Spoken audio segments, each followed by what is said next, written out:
Hello and welcome back to the Conscious Man 7 podcast.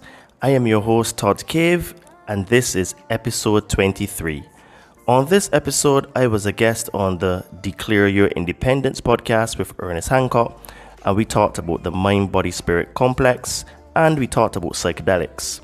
I shared some stories of my experiences of when I did Ayahuasca and Bufo Alvarius, and I also shed some light of how I got into psychedelics and why I got into psychedelics. And if you are someone that is on the fence on psychedelics, this would probably be a good conversation for you to hear, as it would give you some feedback on my experiences and how they could add value to you in your life. If you are new to this podcast, please don't forget to like, subscribe, and to share, because that helps us to be recommended in the algorithms. If you would like to support this podcast, please check out our merch store on Amazon with the brand Todd and Me. We've got some cool t-shirts, tank tops, hoodies, and sweaters. Link will be in the description of this podcast. And if you're now starting a spiritual journey, you would like to start a spiritual journey, or you're currently on a spiritual journey and you would like some help removing some fears and traumas, please hit me up on my Instagram at Adriano_246 and I will help you to get some magic mushrooms. Enjoy the show and stay tuned, because we have some more great content coming soon. When truth is blurred by lies and misinformation, perception becomes reality. What will you perceive your reality to be? Liberate your fears and walk with me. Sit down and meditate. Connect with your soul.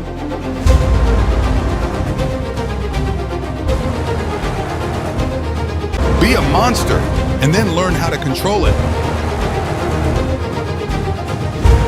You got to be willing to do the work.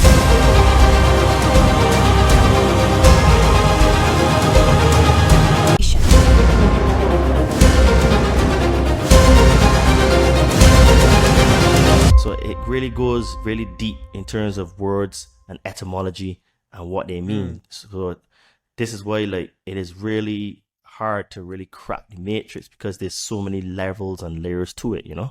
No fear, and declare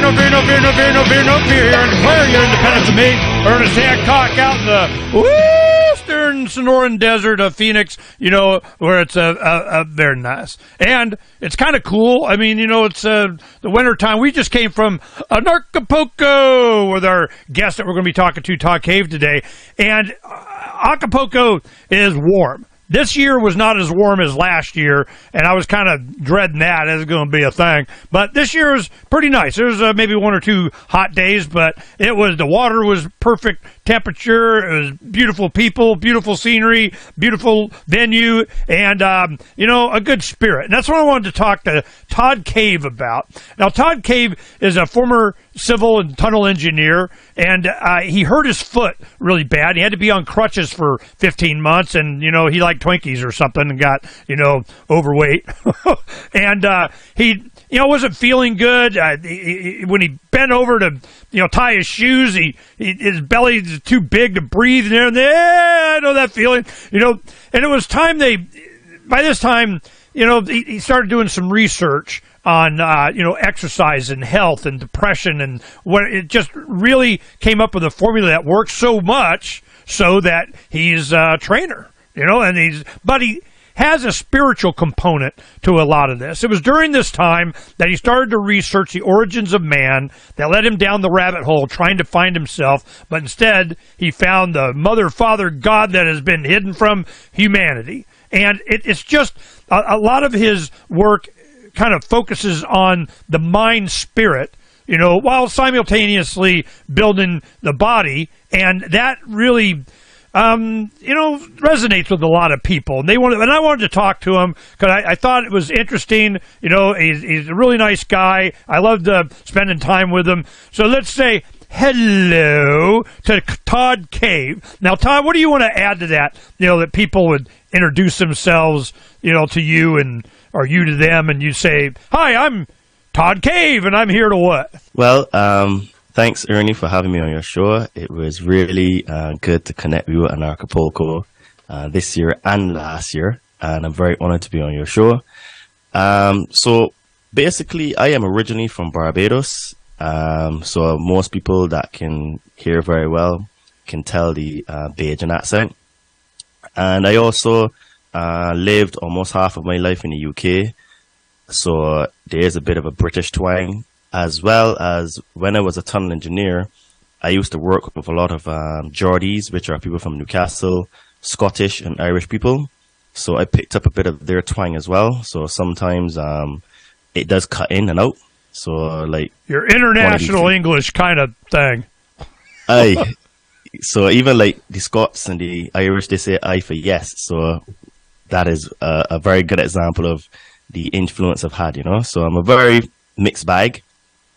Well, how old are you? I mean, you have all these experiences and been around. I mean, you know, you're jetting around every week because you don't look that old. I mean, you know, what's your age? Well, most people are not going to believe it, but I'm actually 41. Ooh, you're looking good. I want your Wheaties box, whatever the hell you're eating. You know, this is that's one thing. When we talk about fitness, we got to get into diet. I know you spend a lot of time on that, but what do you want to start with first? I definitely want to get in the spiritual component and the faith component of this, and that certainly got my wife interested. But what do you think would be where people start? Getting your mind right, or get your body ready to get your mind right, do it at the same time? What is your advice to your clients?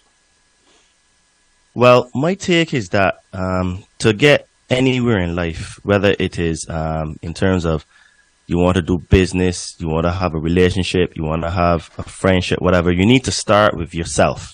Because, as I always say, you can't give someone something that you don't already have.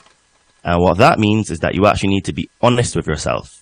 And one of the things that I have realized recently in the last few years, like mostly when I started my spiritual journey, which started just over 6 years ago, is that most people aren't honest with themselves. And this is the reason why most people can't be honest with you.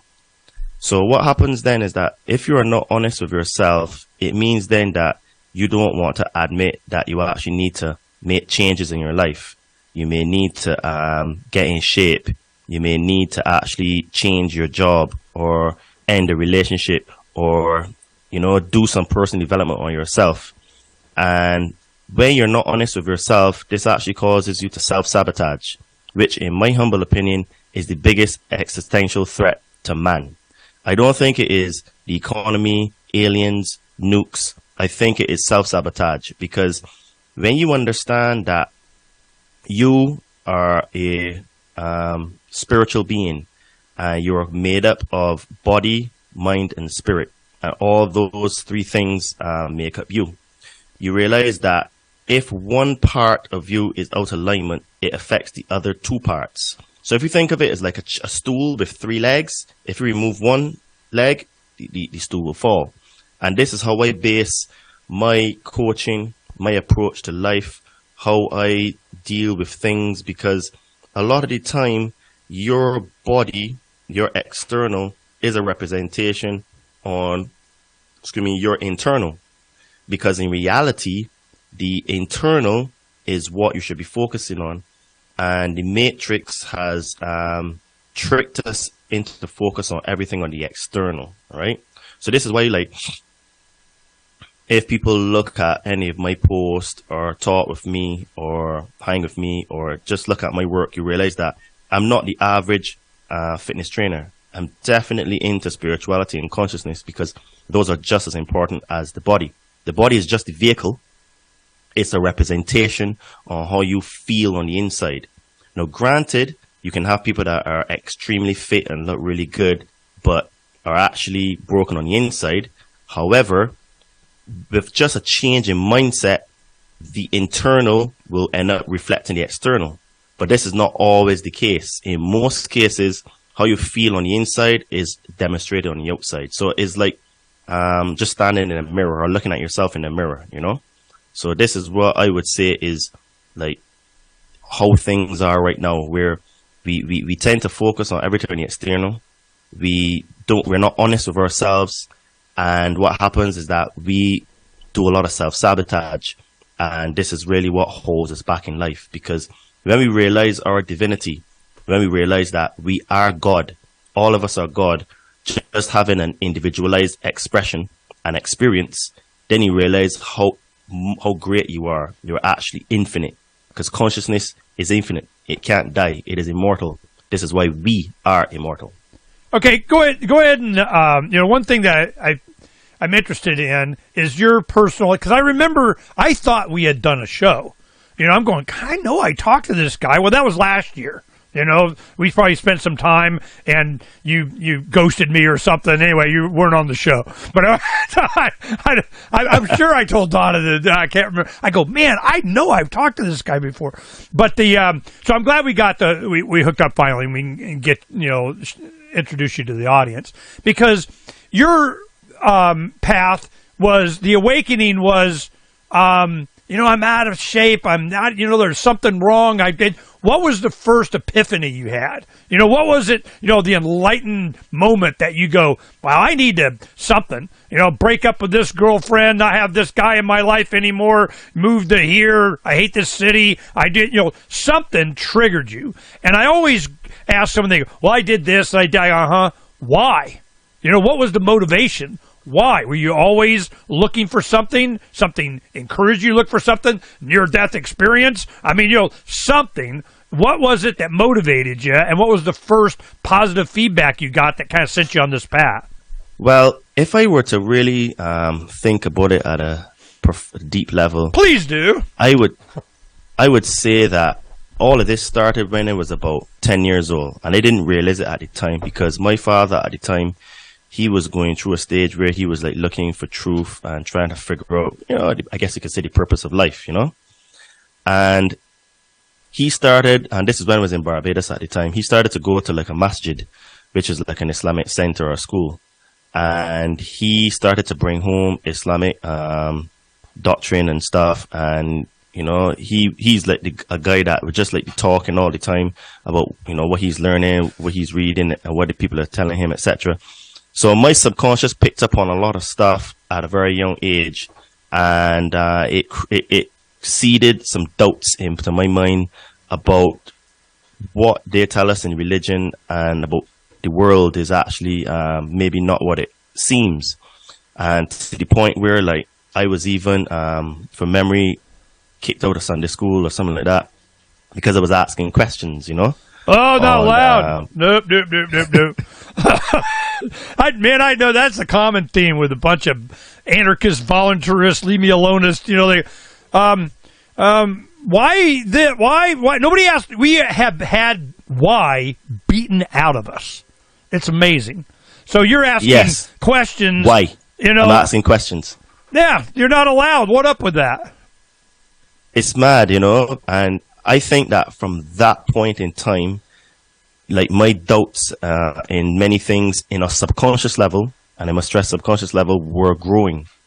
So when I fast forward now to when I was in England, I remember I had, when I was to work on the Crossrail project, things were going very well for me. I was making good money. I was traveling the world, having loads of fun, really living a good life, And deep inside of me, I was always like, man, this is a great period of my life, but I know that, some tough times are going to come. And it just also be like, well, enjoy the tough times. Enjoy the good times while they come, because who knows?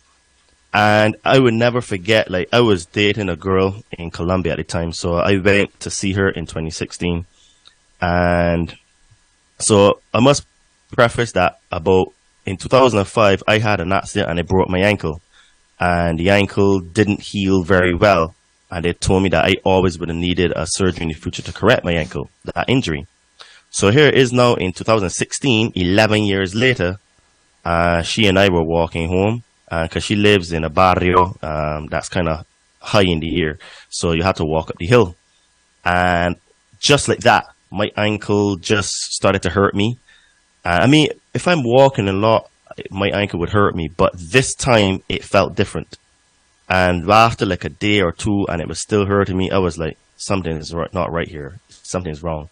So when I went back to England, after holiday with her, and I went to the orthopedic surgeon, I got the bad news that I needed to have like this major surgery on my foot.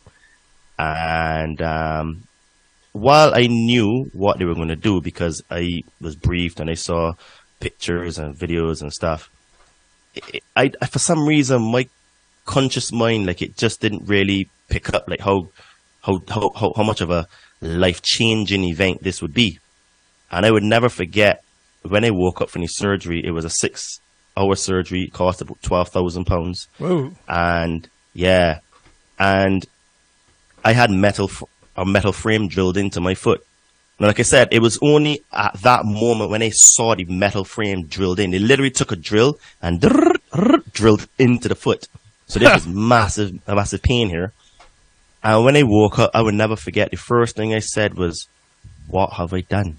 Right? And that moment is when I knew that my entire life changed. I didn't know how, but everything changed. And Why do you think? Surgery, Why from that? The surgery, you're going, damn, man, that was 6 hours and cost me some money, and all of a sudden I feel a change coming. The change isn't coming. Why? The anesthetic? I mean, what happened?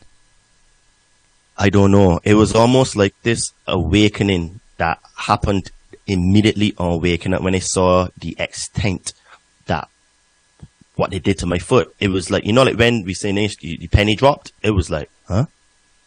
What have I done? And it was just like in the back of my head, I just knew my life is not going to be the same.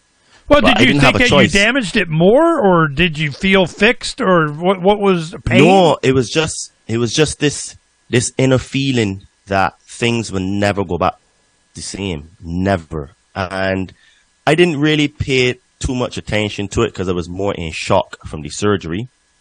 And then what happened is that surgery started a series of dominoes to fall in my life.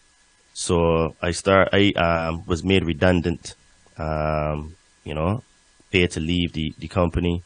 Then my foot wasn't healing very well. Then I got fat and depressed.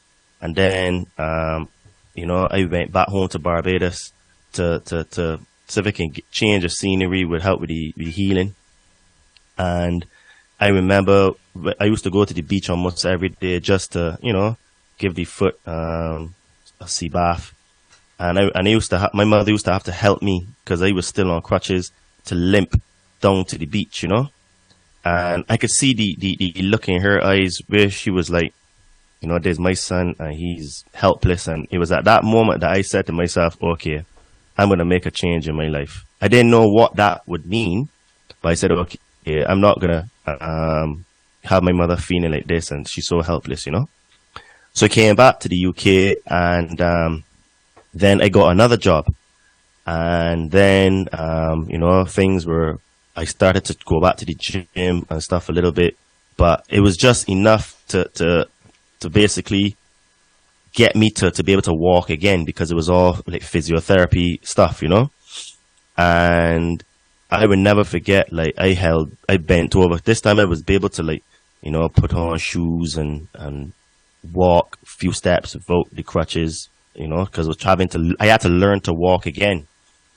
And it was like one of those days where I think I was getting ready to go to the hospital for physio.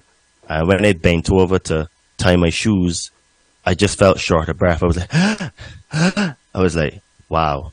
And then when I looked at myself, I was like, nah, I'm too fat here. My stomach was like rolling over my pants. And I was like, nah, Todd. I vowed to myself, okay, Todd, I can get back in the gym and train.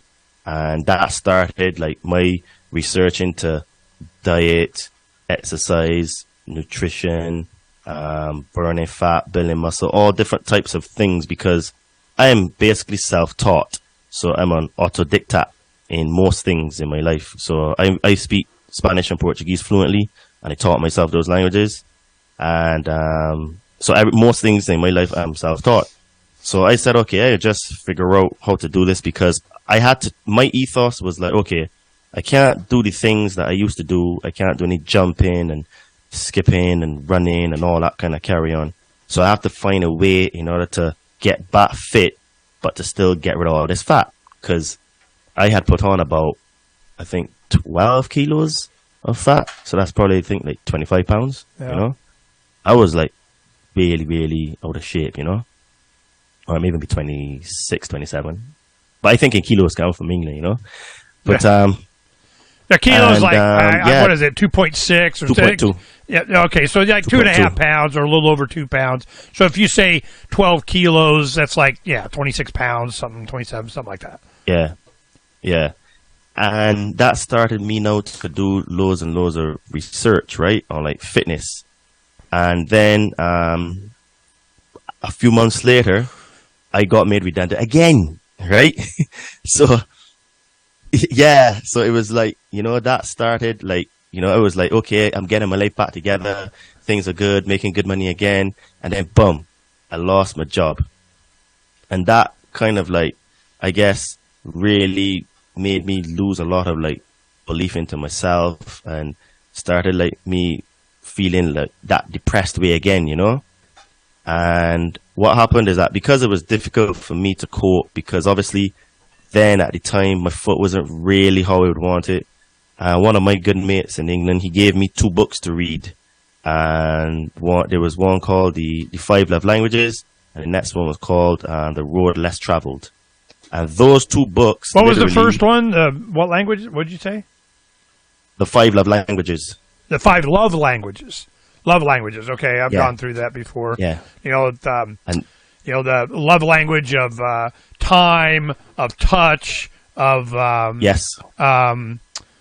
Experiences. There's like 5 of them, and Donna and I have gone through that before at our church, and had a good impact. But it kind of surprises people to understand, especially their spouse, what they respond to more than other things. So the 5 love languages, and what was the other one? The Road Less Traveled. Okay, written by who?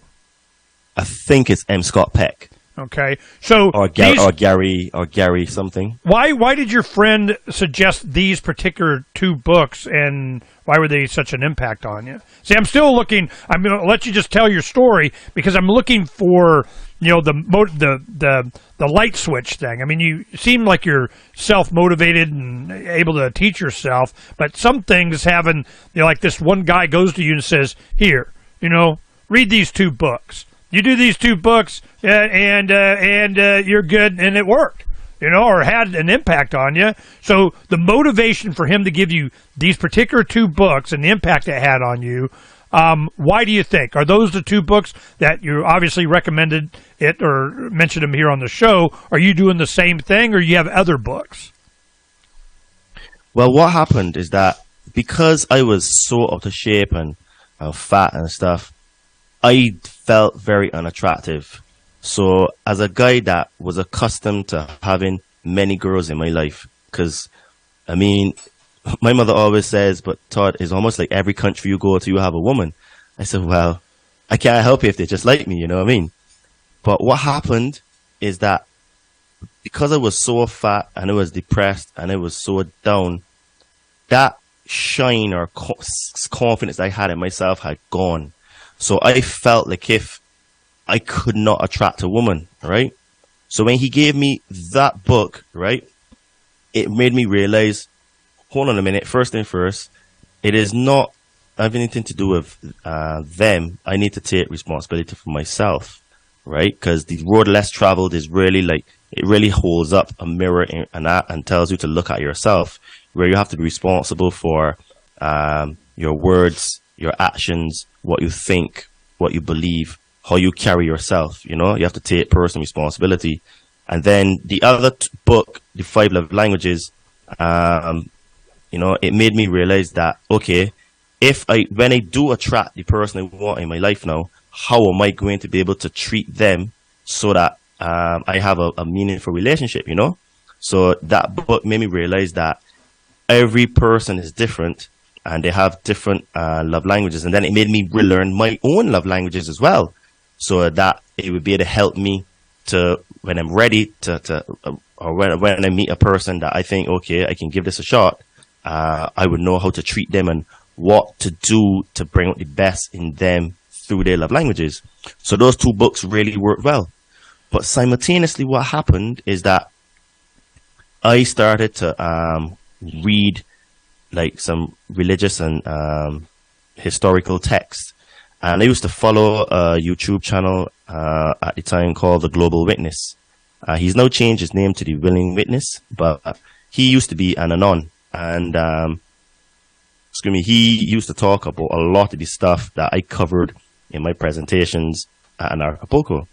So what happened is that those 2 books that I read, because I was so in a really depressed state or feeling really low, it allowed me to like escape from what I was going through, through, you know, using imagination and reading books. So that started me to cope with my depression, to read books. So all the books that he would be talking about on his show, I just started to read because of a way of like escapism, right? Because I was fat, I wasn't in a good shape, I was feeling depressed, a lot of stuff was going on in my life, I lost a lot of money, you know what I mean, feel unattractive, and you know, I was stuck in that flat in England, hardly any friends, because as well, like a lot of people that you think are your friends, you know what I mean, at that moment I realized they weren't really my friends, because a lot of people never even came and visited me, you know, even though they know I had surgery. So it was really like everything was just coming together all at one point in time. And to cope with it, I just started to read books. So I started with like the Nag Hammadi texts. I started to read the Quran. I started to research the apocryphal texts. I started to research the Bible, and then other books that talk about the system, like the Grand Chessboard by Zbigniew Brzezinski, the Dictator's Handbook by oh my God. Yeah, you already just skipped to the end. I mean, you hit all the religious top books, and then could it be Satan, wanting to take over the world, you do the both, you're like, damn, this is a good evil thing. You didn't waste no time. All right. But yeah, because it started to like, I started to realize that everything is connected because, okay, we have like the religious side, and I knew that was kind of evil. But then when I started to read these books like the Grand Chessboard and the Dictator's Handbook, and then looking at other books like the protocols of the protocols of the learned elders of Zion. So I started to read books like that. Now I'm like, my goodness, everything is linked here. Right? Oh, you're not allowed to read that book. I've done stories on that. They freak out that you even have that book on your shelf, man. You're not allowed. It's true.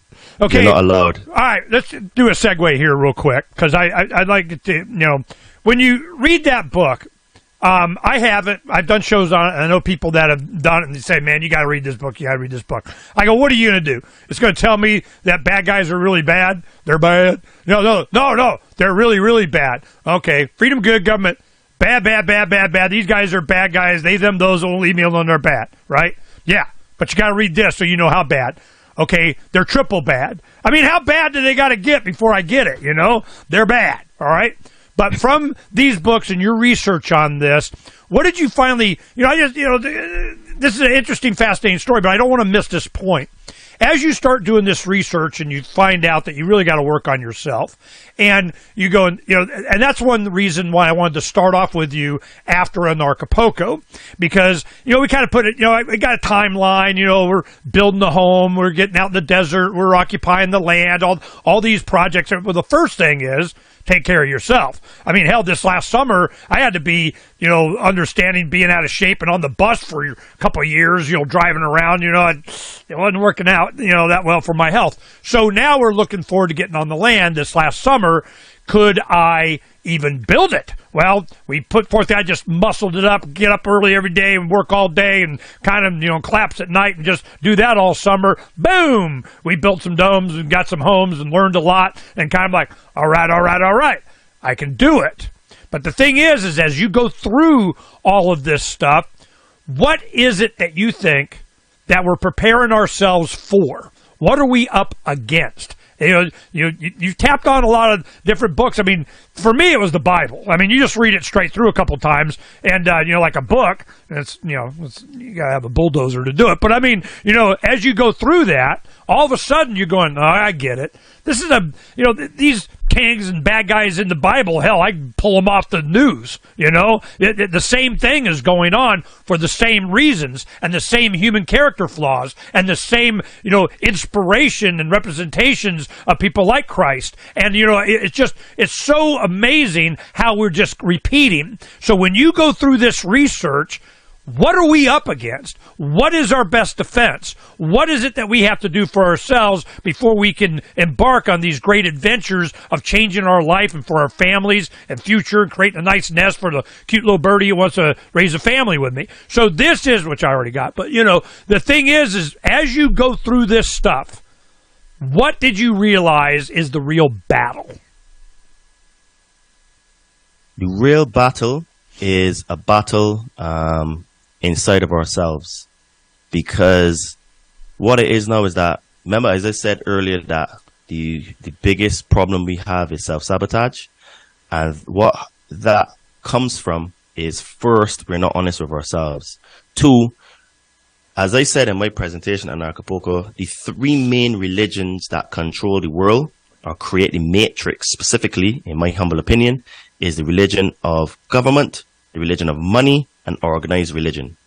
These three religions are what create the matrix, which is what controls our thoughts, beliefs, and perceptions. So what the matrix has done is that it has systematically dumbed us down in internal belief that we are nothing. Because in reality, we are God. Even Christ said to the Jews, doesn't it say in your scriptures that ye are gods? This is not me saying it. This is Christ telling the Jews that your scriptures said that ye are gods. So what that means then is that because we are gods, the truth of it is that we are what you call fractals of God. The fractal, which is a particle or a piece, but that piece contains the whole. So this is why we all are God. Fractals of God. I like that. I got to remember that. We are fractals of God. That's a good one. Where'd you get that? Did you make that up? No, that came through my research. No, that's awesome. I'll tell you where this comes from. In one of the structures in Egypt, I can't remember now because it's a while since I read it. They tell us that there is a starfish on the roof. And in the starfish on the roof of that building, they show you the starfish that's cut up. But there's the thing. A starfish, if you cut the starfish, it self-replicates into another starfish, right? And it's not a clone. It is the starfish. Exact. It's not like a clone. It is the exact same thing. So all of these hidden secrets have been placed in monuments, books, cylinder scrolls, clear tablets, for the person with the ability to decipher and discern to understand this, which is what happened to me. So this is where I got the fractal of God from. And I was also taught this by some of the people that I have followed and stuff. When I did my own research, I concur with what they're saying. So because we're a fractal of God, it means that we have the exact same attributes of God. We are omnipresent, all-powerful, and we are an infinite intelligence, aka consciousness. So what that means is that everything that God can do, we can do. This is why you will find that when you go into some of the religious sacred texts, they say that we are co-creators. So because the powers that should not be that rule this world, which are really the Anunnaki, but we get to that in a bit, to them, they have manipulated us over hundreds of thousands of years, mentally, emotionally, psychologically, spiritually, and then in recent times, economically, to believe that we are nothing. And what they've done is that they've created all of these religions, and all of these religions has a savior. Think of it in terms of religion of government. The government is our savior. We rely and depend on the government to help us. Take, for example, in the UK, right? We have a massive welfare system, right? So what it is now is that people are not incentivized to work because the government will take care of them. The government is their savior. Now let's look at the religion of money. People believe that, money can buy you happiness and everything that you want in life. So money becomes the savior because it is all we think about. So the more money we have, we believe the better we become as a person. But as they say, money can't buy class. So it is a false savior. Then look at all organized religions. Every single one, they have a Messiah type. So in Islam, you call it the Mahdi. In Judaism, you call it the Messiah. And in Christianity, you call it Jesus, right? Now, what this does is that this gives us an inferiority complex, a lack of and poverty complex and consciousness. So we believe that we're so minuscule and insignificant that we need God, whichever the three gods you want to look at, to save us. So what that does, that relegates us from doing any work on ourselves, right? And this is the ethos in all of these organized religions, where don't do any work on yourself. This God, this Mahdi, this Messiah, he will save you.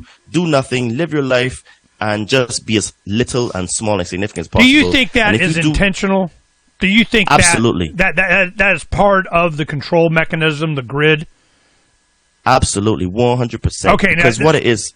Well, go ahead and express yourself on that, but I'd really like to drill down on that, how that is a mechanism by which to control human beings. You know, this is, yes. You have to have a system to, human beings are hard to control. Well, we saw, Larkin Rose wrote The Jones Plantation. They made into a movie they showed at Anarchapulco. Did you watch that film? Great film. The point that Larkin, he had written this a long time ago, we've done shows on it.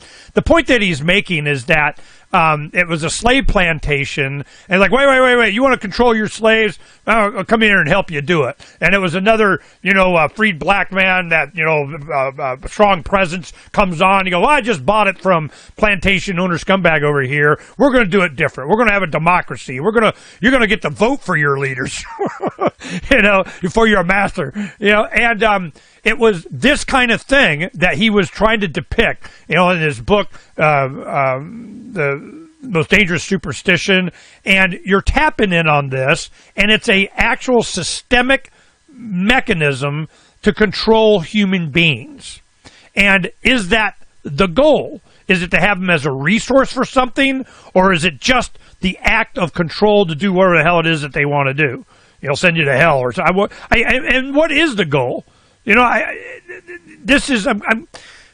don't want to move past this part without examining what you're talking about, because the systemic control of human cattle has been, you read the Bible and that is the story. It was those that wanted to be left alone and worship and serve God, and those that wanted to, make them slaves, use them, do away with a threat or something like that. It's been this battle forever. And as long as recorded history, as soon as, I got biggest spear, I rule you guy on top of the rock, this has been systemic. And I'm wanting to get, finish your story, but we're building up to a solution or a cure, an enlightenment or something, and a lot of that is what people were seeking that went to Anarchapulco. I missed your presentation because you were in the morning, and I, focused on the afternoons and the evening, when I was working. And I'm sure you may have talked about this, but emphasize that a little bit. What is the purpose of these controls? To do what? Why? Okay. So, very good question. And what I'm going to have to do is I'm going to have to take it back. You go, man. You do what you got to do. I'm sitting back here listening. Because I have to build the story in the context, because it is a very, very intricate system that they've created. So, about the oldest records that we have on Earth are called the Sumerian tablets. And there are about 5,500 years old. And they're written in something called cuneiform. And these records document events up to 450,000 years ago and talk about a group of deities called Anunnaki, who appear to be what we call the fallen angels or Nephilim in the Bible, the Watchers in the Book of Enoch, and the Nomo and Ant people for the Dogon tribe and the Hopi Native American tribe, right? Now, on examination of these tablets, right? These group of deities are the ones that created the systems of control of money, government, and religion, right? Now, they did that because if you go back into the Bible and even in the Islamic sources as well, it said that the fallen angels were supposed to worship the sons of man, which are us, right? And what happened is that when they created us, because what happened is that they come from a planet called Nibiru, according to these tablets, and their planet was disintegrating. We don't know why, but they came here in search for gold so that they could send back to their home planet to pulverize it and shoot it in the atmosphere to save the ozone and the atmosphere that they were living on. Now, what happened is that when they came here, they found that... I apologize. You cut out there for a second. You said they were in search of what? Gold? Yeah, they were in search of gold. So they needed to make nano gold, save their planet, Yes. put a shield, whatever. Yes, Okay, yes. go ahead. So what happened is that when they came here, they found an existing hominin species that was already on Earth, which we would akin to call Homo sapien, right? And what happened is that they, in their sort of pantheon, they have like a hierarchical system as well. So they have the Anunnaki, which would be equivalent for us as the presidents, prime ministers, aristocrats, royal families, central bankers, etc., right? In that group of people, they are the Anunnaki, and then the worker class called the Ajiji. So the Ajiji would be equivalent to us, the working class. The Ajiji were mining the gold, and after a very long time, they got upset and pissed off because they're like, hold on a minute, we came here to help out, but we're almost like slaves. And they threatened to go to war with the ruling class, the Anunnaki. What that did is that it prompted a decision to create a being that would be smart enough just to follow instructions, but dumb enough not to be able to really think for himself. So in this pantheon of Anunnaki gods, the two main gods are one called Enlil, who is actually Jehovah, Yahweh, and Satan, and Enki, who is represented by the god that spoke to Noah through the veiled wall, and the serpent in the Garden of Eden. Now, these two gods are sons of the main god Anu. So this is like a trinity here, right? So Anu would represent God as we see it, and these two would be represented as the other two parts of the Trinity. Now, what happened is that because Enki, he was the firstborn, but because he was firstborn of a consort, right? You know what I mean? They have like concubines, you know? He was not in direct lineage to have the crown, right? To become king. Well, Enlil, he was born from Anu's half-sister. Now, this is where this intermarrying of cousins and keeping everything in the bloodline has come from on Earth, right? It came from these gods. So what it is now is that Enlil, although the younger, he would ascend to the throne. And this caused a rift between the two brothers, which is still playing out today on Earth. So what it is now is that when Enki, who was a master geneticist, scientist, and astrologer, he mixed their DNA. In the tablets, it says it mixed their essence with the DNA of a hominid female. So what they did is they extracted an egg out of one of the hominid females, put it in someone called Ninhursag or Inanna, right, or Isis. We'll touch on her in a bit. And she took the genetically modified egg mixed with Anunnaki DNA, which we think will become in the form of semen. And she, Ninhursag, she took the child to term. And she carried the child for 10 months, right? And that was the beginning and the birth of Homo sapiens sapien, which is us. Now, what ended up happening is that the offspring couldn't reproduce So they tweaked and tweaked and tweaked and tweaked the DNA until they were able to reproduce, right? So their whole ethos was to create a worker class that is just dumb enough to follow instructions, have sex when they tell us to, because the Garden of Eden, according to it was actually called Eden, Edin, in the Sumerian tablets, and a Garden of Eden in the Bible and Islam. It was like an open laboratory. They would tell us when to have sex. So we would, you know how if you have cattle or animals where when it's time for we're female livestock, we're being bred. I get it. Yep. Right. Keep going.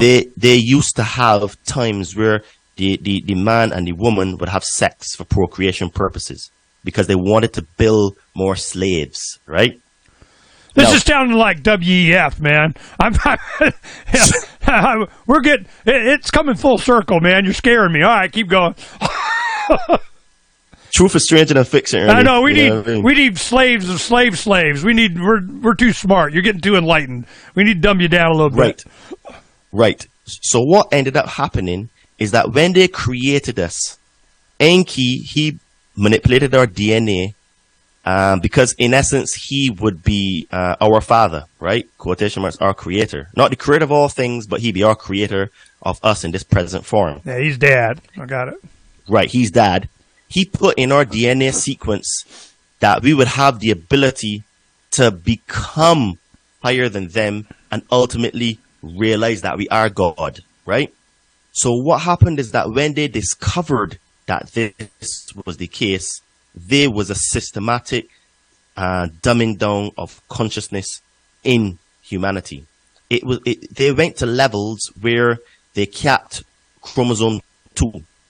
Now we know this because scientists have recently discovered this, and chimps and other of that species, primates, yes, that's the word, have about, I think from memory, is 97 to 98% of our DNA, right? And humans are the only ones in that genetic makeup that have chromosome 2 fused, right? Then they also capped our telomeres, and telomeres are responsible for cell regeneration, and basically it would cause us to live forever, to be immortal. So what that did is that if a human being could live like how they used to, hundreds and thousands of years, we would become too smart. Our consciousness would by default increase, and we would never worship them anymore. So what they did is that they installed all of these systems of control, government, money, and religion, with the genetic modification of capping chromosome 2. Fusing chromosome 2 and capping our telomeres, because by the capping of chromosome 2, it seems to have a limitation in our ability for consciousness. And then recently they discovered what you call a worship gene. So they also installed a worship gene into us. This is why a lot of humans are predisposed to worship authority. This is why we have many, many normies today, right? So then now, what they did now is this entire system, it took, because you must think of it, Ernest, we came out like innocent and we would have the potential to ascend naturally. But because they were always interfering with us and introducing all these other systems, it took many, many, many thousands and thousands of years to get us to this point today, right? So which is why in the religion, all the religions, which by the way comes from the word relegare, which is a Latin word which means to hold, to bind, to thwart progress from, right? Which is that doesn't sound word good. for religion. Exactly. So this is why religion and religions hold and bind the minds of its followers, right? So what happens then is that by installing all these religions and systems of control, it meant that they could manipulate us from behind the scenes, because they knew that if left alone, we would end up going inside of us, right? Remember, because we were speaking about everything on the external before. So what they did is that they made us focus everything on the external, so that it would take us away from the internal, which is what Christ said, the kingdom is within. This is also an ancient Egyptian proverb, right? Because there was still a high level of consciousness in Egypt at the time. So the key to really surviving what is to come, right, is that we need to work on ourselves. But we first need to be honest with ourselves and admit exactly what the situation is. I am sad, depressed, unhappy, fat, etc., etc. But what does that mean? Well, you need to start to work on yourself, which means start eating foods that are non-GMO, eating organic or naturally produced foods. This will by default raise your vibration instantly because those foods were having high levels of energy. All the GMO foods and everything like that and processed foods are very low energy foods, which is why people feel depressed and sad when they eat them. Secondly, you would need to start to do exercise, some form of exercise, because exercise is the only thing that will immediately raise your energy frequency and vibration in the act of doing it. So what that does then is that gives you the ability to separate temporarily or not think about your current situation. And the more that you are able to put some distance between you and the thing going on, it means that you can reflect, do self-analysis, and let go of the attachment to that thing. Because what it is now is that our spirit can't be found unless the body is fit, healthy, and vibrating highly, and you have a good mindset. Which is why my take on it is that you start with exercise, because by default you will have to improve your mindset in order to get in shape. When your mind and your body get married, then you find your spirit, and you realize then that yes, I am God, I am immortal, I can't die, and this here that we live in is just an illusion, and death is just a disguise. It's actually a rebirth, because we are spiritual beings. We are all consciousness, right? And because when we become God, or I should say, let me rephrase that, when we realize that we're God, all the systems of control stop having an influence on us, and they stop working. So this is why there's this mad dash, and there's always been this like big energy put into distraction us. So this is where they distract us with poverty. So rich people then are always living in fear because they fear to be poor, and poor people are always afraid that they're poor, so they don't have time to work on themselves. Then what they do is that they bring all these religions to occupy your mind, to realize, oh, I don't have to do anything. Jesus, he'll save me. The Mahdi is going to come back. I can just live my life and be a nice person. Don't try to work out who I am or what I am, and I'll just be saved when I die. And then you have the school system that just comes in and teaches you exactly how to be a slave. Because human beings are the only creatures on earth that teach its young how to be slaves. Right? So to survive... Good point. Hey, you're not good enough slave, son. You need to be a better slave. But this is true, you know? No, that's why I repeated it, because that's a big impact. You know, let me inject here a little bit. You know, there was a common theme at each Anarchapulco kind of, you know, delves into these areas. You know, they really focus on being fit of mind, which means you need to be fit of body, you need to be, you know, fit of spirit, you know, intellectually, you know, kind of know the truth, don't lie to yourself. I mean, it's a lot of, you know, self work on your own mind. And what was interesting to me is that there's, no matter how wealthy you are, which the guys that go to Anarchapulco flying around the world, they got some cash.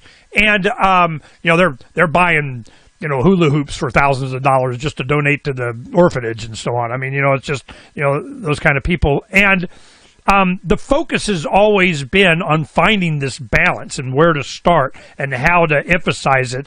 But, you know, the biggest thing that I've always been pushing is the inspiration for others to get to this point. That's why I like having these conversations to help trigger, you know, which books do you recommend, what kind of lifestyle, how you eat, what you do, what you think about, what you don't think about, what you ignore.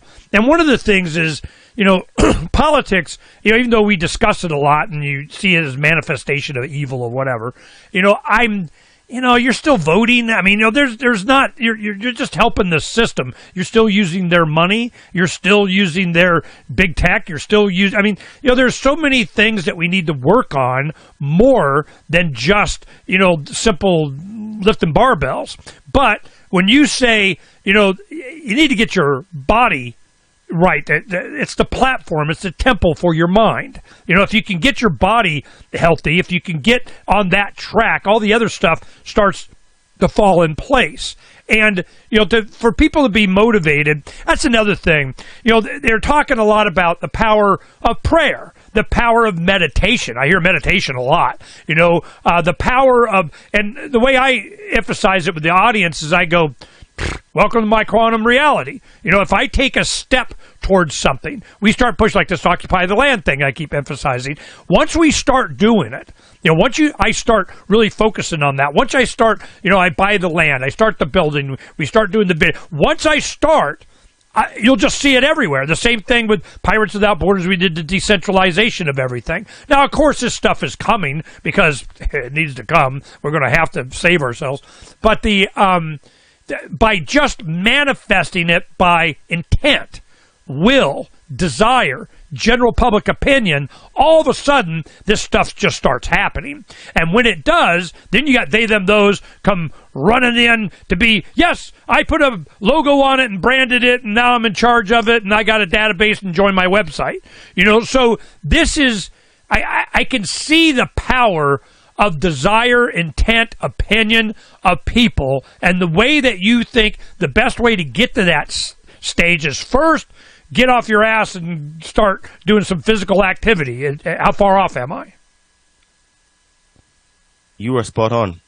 I believe the body is the gateway to living the life you want, having a higher level of consciousness, and living the life that you truly want. And the reason is that to get into good shape, you need to have the right mindset. And this is what I tell to my fitness students. Mindset is not something you can turn on and off. For example, okay, well, I want to do this thing over here good, but when it comes to doing exercise or eating well, I'm just not going to do that well because it doesn't interest me. But the mindset that you have over here with the fitness, if you're doing it poorly and getting into shape, being healthy, will eventually transfer to the things that you are actually good at, because you can't turn on and off mindset. Eventually it will trickle through, which is what I said in the beginning, that you are a mind, body, spirit complex. So if one part or two parts with you are out of alignment, it will affect the other parts, right? So the reason why I humbly believe that everything must start with the body is because getting in shape, getting strong, immediately raises your vibration, energy, and frequency. So you will start to have more positive thoughts more regularly, right? Then what that does now is that it creates new habits in your life, right? What this does is that it grows new neurons in the brain.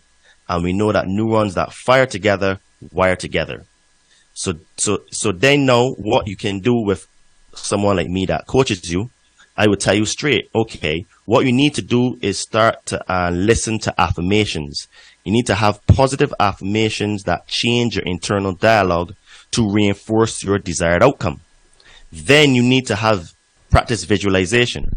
So you visualize yourself in a state you wish to be with focused thought and feeling. Then you need to watch your self-talk, right? You need to use the energy of language to manifest your desires and attract abundance. Now, what all of this does now is that this will positively reinforce back into not only your life, your business, your relationship, and of course, your fitness. So if your body is vibrating high, your mind is positive, you have a positive mindset, it means then that you are, without knowing it, you are living in a state of love. Because when you live in love, it means you have self-care, which is very, very important. And because we know that there are only two energies in the world, which are fear and love, and they are neither created nor destroyed, they just exist. And one energy shifts the other energy. So if you start to get in shape and you start to raise your energy, frequency, and vibration, you start to have better, more positive thoughts. Bit by bit by bit and bit, you're going to push out the fear energy. And when you push out the fear energy, automatically love will come in, because it's like a pendulum. When one is there, the other one is not. And when that one comes in, the other one goes out, and it's like that, right? So when you start to live in love, right, you start to raise your vibration, right? And you start to have confidence, self-belief. You can actually ask for forgiveness. You can forgive others, right? Because this is really what we need to do, right? We also need to be more optimistic and encourage others, because what we need to do is start believing in the goodness and miracle of life, because life is a miracle. It's fantastic and it's beautiful. We need to be mindful and spontaneous and appreciate what we have, because a lot of what we do is we complain about what we don't have instead of talking about what we already have.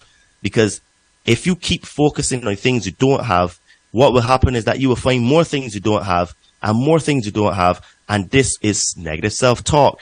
Your thoughts are based on your perceptions, and your perceptions are based on the information received. So if you hijack, this is why the media, their job is to propagate fear and death, right? This is what gets people to inject themselves with lethal poison. And distraction! Right? Don't Exactly. pay no attention to that. You need to pay attention to this shiny object over here. We got a war, a mushroom cloud, a climate change, a children drag show of whatever. Yeah. Exactly. So when you start focusing on yourself, then you start to be a kind person. You start to attract the things you want in your life because you're vibrating at that frequency. Because remember, you can't give someone something that you don't already have. You attract things in your life. You don't chase them. The man you want in your life, the woman you want in your life, the business, the money, the opportunity, everything will come because you're vibrating at that specific frequency. So then when you live in love, it then gives you the belief, the courage, and the strength to step out of your comfort zone to face your challenges. Because what we need to do is overcome our fears and traumas, because these are the things that hold us back in life and cause us to self-sabotage. Now this is why they have poisoned the pineal gland and calcified it with fluoride, because the pineal gland, or the third eye, is the most heavily targeted and poisoned gland in the human body, mainly due to its spiritual influence it has on human awareness. A closed pineal gland means the mind can be easily deceived as it struggles to look beyond what is presented in front of it, which is why the propaganda for the pandemic worked, because people are consuming loads of fluoride every day, right? An open pineal gland acts like a truth detector by being able to pick up on the subtle inconsistencies of lies or subliminal messages that may be used to veil or conceal the true intentions of the message. This is why people kept watching and gluing on the TV. This is why we had the counter for the amount of deaths going up every day when they were doing the news, because it's just a person with a pineal gland that is not calcified will be able to see through the BS. But people who are all fluoridated can't see it. They believe it's real, right? All of this they do because they don't want us to awaken from our slumber to be awakened beings. We are all awakened beings. We just don't realize it yet. We are divine masculines, divine feminines. We are light workers. We are mystics. We are old souls. And we are all here to anchor in this new earth, this facilitate the 5-dimensional consciousness, the spiritual ascension or alignment to source, and sacred unions to have cosmic conscious relationships to inspire and empower ourselves, to heal ourselves in order to transform, to embody our divinity. The purpose of these beings are to restore the peace in the world and recalibrate the future of humanity through unconditional love and universal truth. None of this will make sense to you if you live in a state of fear, because to come out of the fear, to go into the unknown, to try to get into shape, I need to change my routine. I may need to hire a fitness coach like Todd. I may need to learn some new skills. I may actually need to learn to cook. All of these things are going to hold you back, right? So what they do is that they push a lot of death and debauchery in our consciousness, because the reason why people were injecting themselves is because they fear death. But if you fear death, then you'll be easily controlled. But when you realize that death is just a disguise and that you're infinite consciousness, you're immortal and you can't die, you would say, okay, well, if this deadly virus is going to kill me, so be it. You know what I mean? Whatever. Que sera, sera. Yeah, what are you right? going to threaten me with, heaven? You know, that kind of thing. But this is it, right? So this is what people don't get. Well, this is why. Let's talk about, you know, how this is obviously, you know, you happy with your improvement in your life and how, you know, it's affected you. But what are your goals? To share this with everybody, you know, across the planet, and it's kind of, you know, I made the world better? Or are you in the market for a family, you know, a wife, children, you know, 2 dogs? I mean, you know, whatever. What is your personal goal? What motivates you? Very good question, Ernie, and a very deep question as well. So, for me personally, I have been shown that I have to speak these things. I need to be a teacher. I need to be a guide and a shepherd for the sheep that have lost their way. And this got shown to me during my refinement period, as I call it. So when I had the surgery on my foot, and as I said, a lot of dominoes started to fall. It caused a series of dominoes to fall. I call that entire period my refinement period because I lost almost everything. Everything that was of value to me, that was important, that gave me joy and happiness was all taken away from me. Everything. And I've literally had to rebuild myself from zero because it felt like I was in an emotional ditch with loads of broken bones, a bloody nose, and loads of pus coming out of my ears, you know.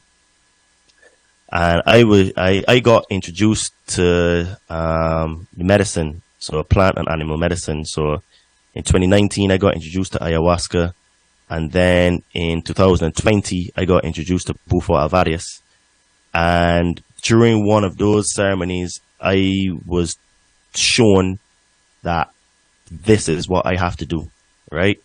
I did not understand what that looked like, but the vision was very clear because I realized that I have skills that most people don't have. I have an ability to retain large sums of information, volumes of information. Yeah, you do now after you get enough ayahuasca. Okay, now the other one that you mentioned, Bufo what? Bufo alvarius. Okay, what's that? The frog. Okay, the frog. It's from the Bufo alvarius frog in Mexico. And what they do is that, so as a protection mechanism, the Bufo alvarius frog secretes venom on its skin.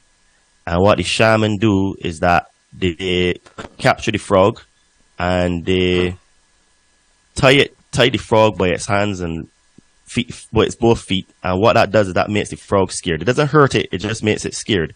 So what it does is that it secretes the venom that would kill intruders. And the shaman scrape this liquid off the skin of the frog, and then they crystallize it, right? So they dry it out. And then you smoke that in a pipe. And it's the strongest psychedelic medicine on earth, 5 times stronger than ayahuasca. And because it's so strong, it lasts for only 15 minutes. And because my heart was broken and I had a lot of traumas and fears inside of me, that medicine has helped to put me back together. Basically. Okay, all right. I got a bunch of questions on this. Here we go. All right. You opened up the box here. Here we go. Since going to Acapulco, I went to the first ones back in the day. And I've been to probably, 5, 6, whatever. And only missed a few. From the beginning, ayahuasca has been a dramatically endorsed, you have to, oh my God, you haven't yet, experience that people have gone through that had a great shift in their perspective, their personality, their direction, their calmness, their peace of mind. And I can give some description of all the interviews that I've done, and I'll do that with you and see, how close I am. Because I haven't done it. And the biggest reason is that, I've tried a little DMT, just say I did, kind of get the effect. Oh, okay, that was a, pretty interesting 30 seconds. And then there's, I have good luck with mushrooms. doing that. Just it seems more natural. I've had good experience with that. I've tried a couple of. I'm not me and my marijuana were buddies, but other than that, I really don't do any pharmaceuticals or drugs, or I'm more natural kind of. I want to feel better. I juice, So this is my impression, but I want to ask a question first. Did you do ayahuasca after you had read these books and done some self-work and so on, or before, and that motivated you? So I did ayahuasca during when I was reading a lot of these books. So what happened is that, like I said, when I came in 2019, I was at the lowest state emotionally, spiritually. Came where? At Acapulco, or you're back in Barbados? Okay, so when you went to Acapulco, you're like 2019. Okay, well, man, start freaking over. All right, here we go.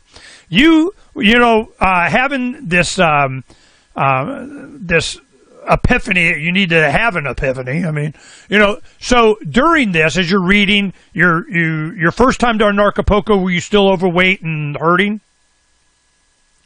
So what had happened is that it was in 2018 that I started to really read all these books and stuff, right? 'Cause remember, my surgery was in 2017.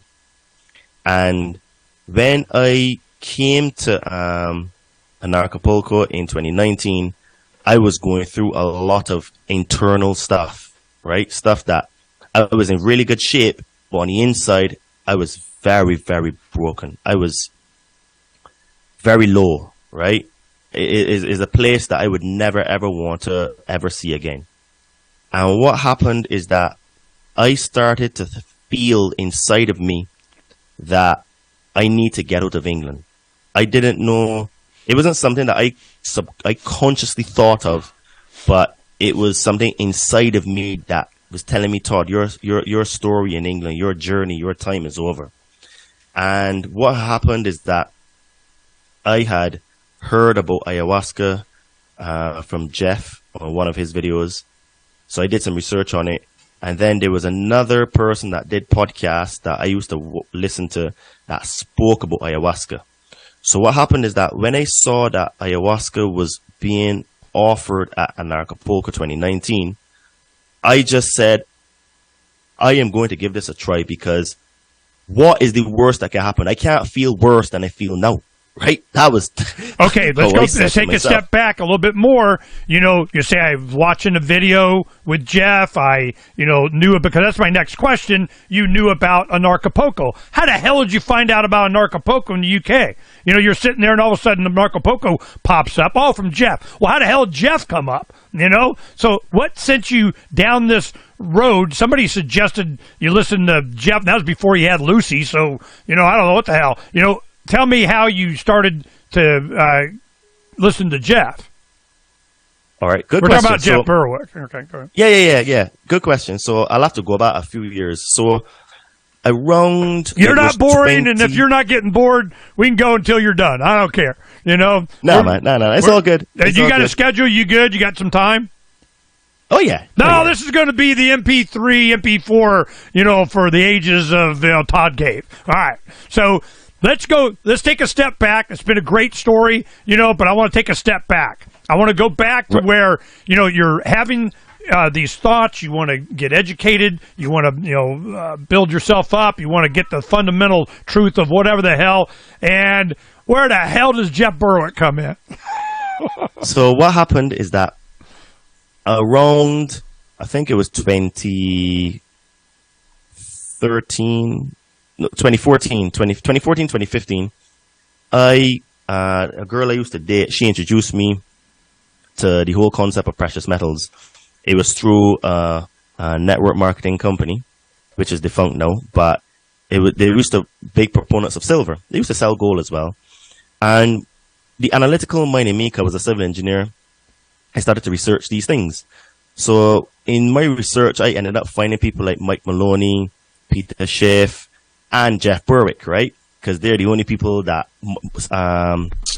the silver guy, Morgan, David Morgan. So all these people I ended up finding on YouTube, because at that time YouTube was reasonably good, you know.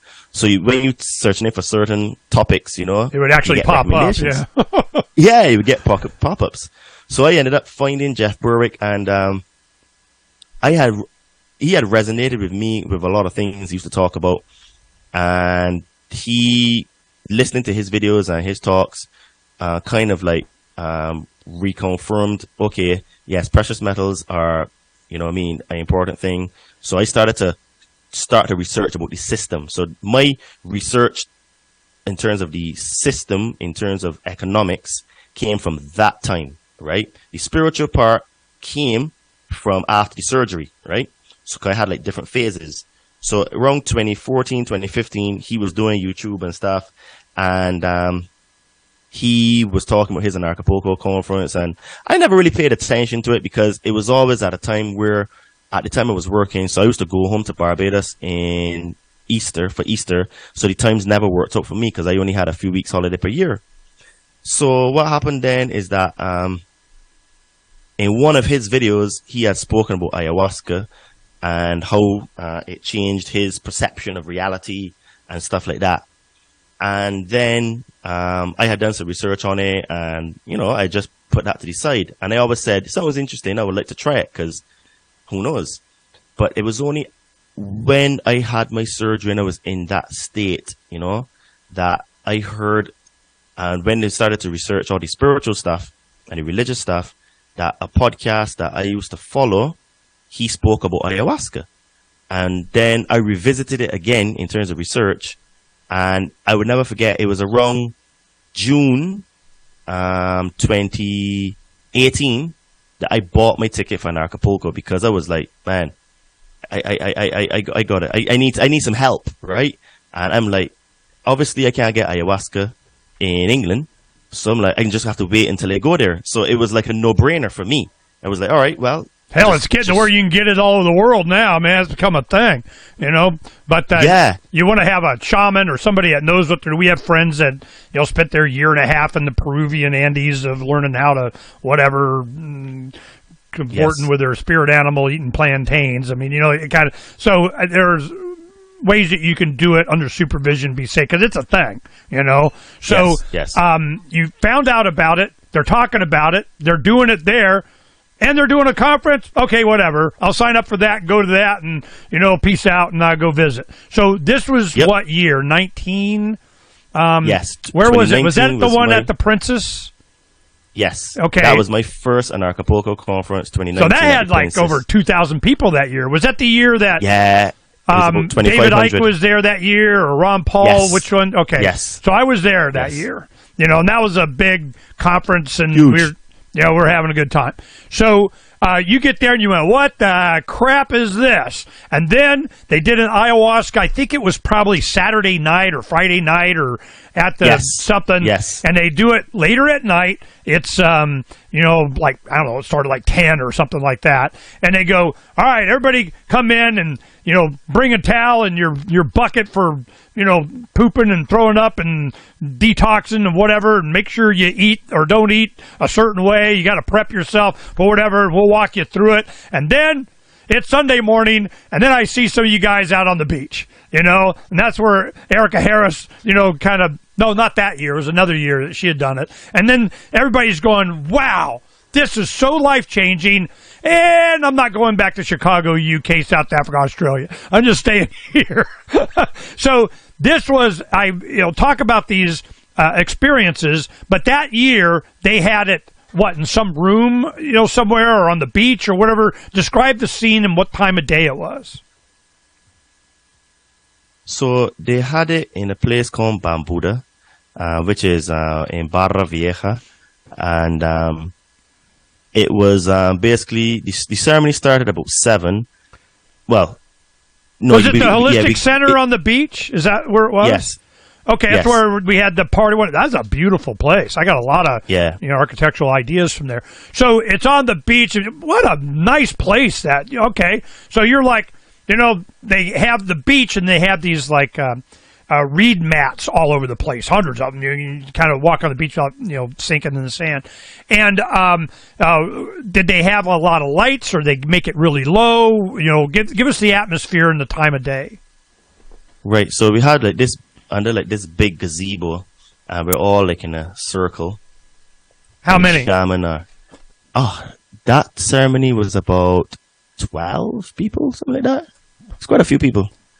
And so when I did the ceremony, one of the shaman there. So the setting was that it was reasonably dark, so it was not very bright, but you could make out if you really wanted to, because when you drink the medicine, you go and sit on your mat, and then eventually you end up lying down on the mat because you're traveling.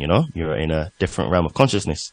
So what happened is that before the ceremony, you have to speak to the shaman and tell them what your intention is, and they would ask you some questions to find out your psychological state, how you are as a person, so that they can gauge how much to give you, because they're different. There's a cup, and they would either fill the cup, quarter full it, half full it, etc. Right? So anyway, I was given my medicine, and then what happens is that I think midway through the ceremony, or is that the end? I can't remember. So long ago, because the shaman will be singing Icarus. So these are the songs that calm you as you're traveling. You're in the altered state, And one of the times when you would go to get the medicine, I think it was the last one before I was received it. One of the shaman, it was a girl, and she was singing over me, and she said to me, Todd, I will never forget. She said, Todd, I have never seen a person with such a bright Christ consciousness light inside of them like you. No, I did not know what that meant, right, at the time. Good to hear anyway. Because, yes, I had understood about Christ a certain way, but not to the level that I have now, right? So I was like, okay, whatever that means. And she said, I can see that there's something holding you back that is attached to your ankle. And obviously that meant a lot to me because I had an ankle surgery. So she didn't know that, right? So there was something that, and this is probably where I had the accident and the trauma. So that thing in the spiritual realm attached itself to my ankle, and she severed it. And she said to me, Todd, I've severed it, but it's your responsibility to keep the connection severed, right? And she said to me, well, you need to do this and this and that. And I was like, okay, I did that. So what happened then is that, wow, and don't be ayahuasca glazing over this and that. You did what? You jumped on one foot, you spun around 3 times. I mean, what did you do? Well, basically, she said to me to not talk about the situation that I was in, because she says, when the thing that is bothering you, if you keep talking about it, it will continue to bother you. Got it. So she said, energetically, what I did is I cut it, and she said it will come back if you keep talking about it and you keep thinking about it. That's exactly what she said. So I said, okay.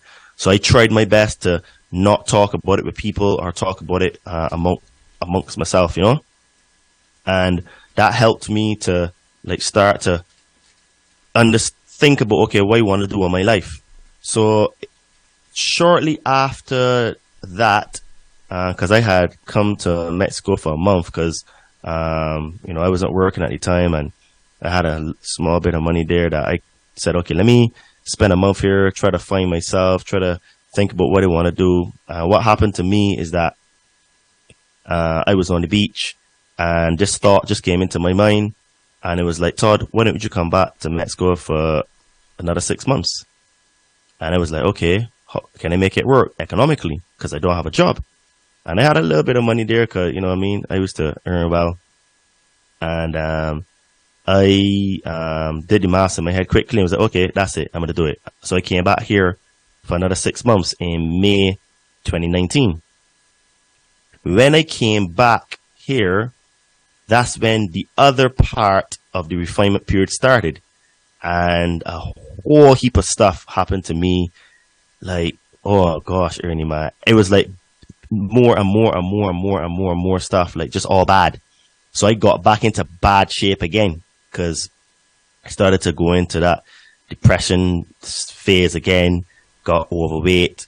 And at the time, I went to one of the shaman that was at that ceremony. I made contact with him and I went to Tulum to do ayahuasca with him. And oh my gosh, that ceremony was extraordinary. Like, that ceremony was so amazing because, like, I had to, because I go to the gym and stuff. My body's really strong, so I need like double the dose of ayahuasca and bufo for that matter, and any psychedelic than the average human being. So when I did the ceremony with him in Tulum, I said to him, "But this, I don't know. How do you know when this thing is kicking?" He says, "Oh, you'll know." I said, "But this is 2.5 hours and I've got nothing." So he said, "Okay." He says, "I'm going to give you an extra cup, a big one this time." And oh my gosh, when it opened up, it was like, wow.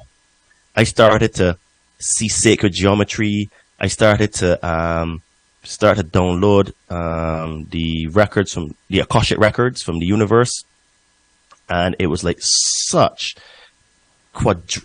it was not even terabytes, it's quintabytes of information that would take almost an eternity to download, and I'm trying to download it. But what happened is that ceremony, due to the high level of purging, it cleaned me out a lot.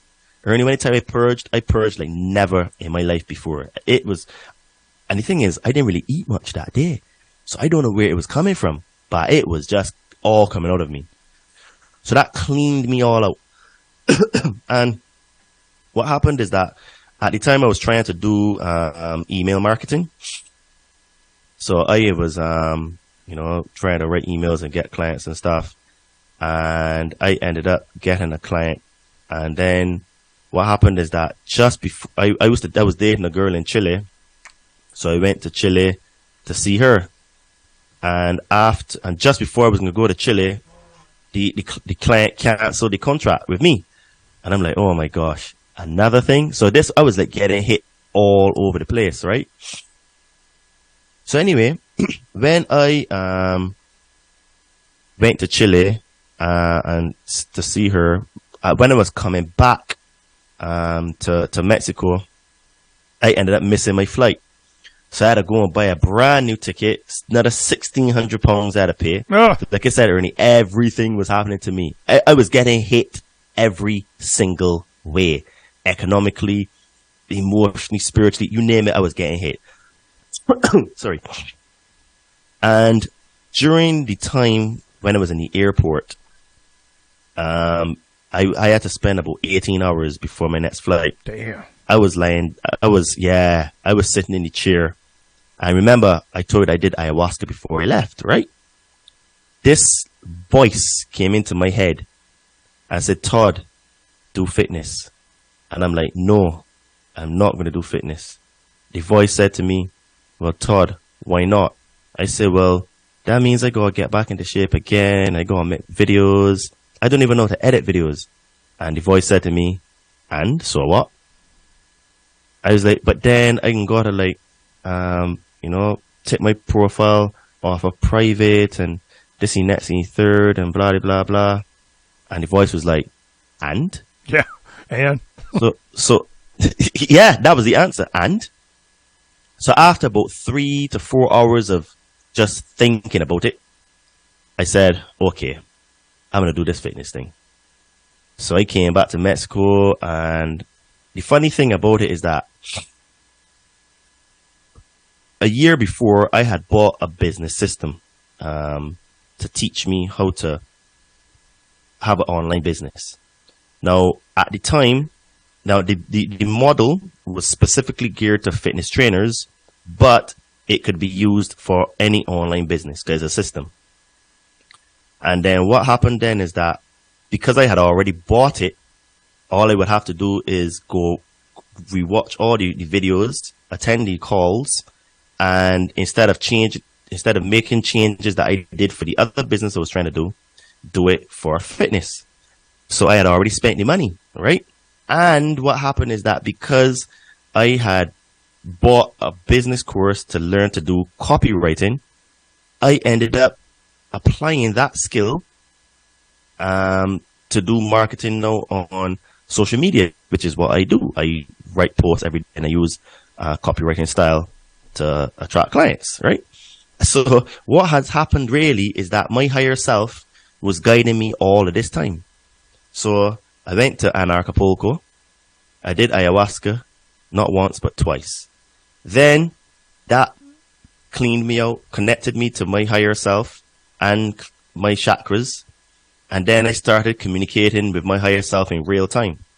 So when I came back, then also when I decided that I'm going to do this fitness thing as a business, because I smoke weed as well too, you know what I mean, and eat it and drink it and stuff. And because I had done the ayahuasca and my system was a lot cleaner, Ernie, this is the God's awesome truth. I had a full-blown conversation with myself in front of the mirror a day I was smoking weed. And it was so real that I actually asked myself in the mirror, am I hallucinating or is this real? And my higher self replied back to me and said, no, this is real and this is what you're going to do. You're going to come back to Mexico for another 6 months. Remember this, 2019. Mm-hmm. This was actually in October 2019. I said, but I don't want to come back. Mexico's hard. There's no love here. People are not honest. They're not trustworthy. I have hardly any friends. You know what I mean? I can't see myself living here. My higher self said, Todd, don't worry. I have you and you will come back. It was such a surreal experience that I said, okay, I can trust. And then I came back again for an Acapulco 2020, right? And then I got introduced to Bufo in March 2020. And shortly after that, boom, the pandemic started. So it was almost like if all of the things that would happen to me during my refinement period happened to me to set up for me even having this conversation with you right now. Because the first interview I've ever done, or podcast, I've actually shared this level of detail before, where the questions you asked me were like quite personal, which is totally fine. I don't have a problem, but it's like no one's ever sparked that.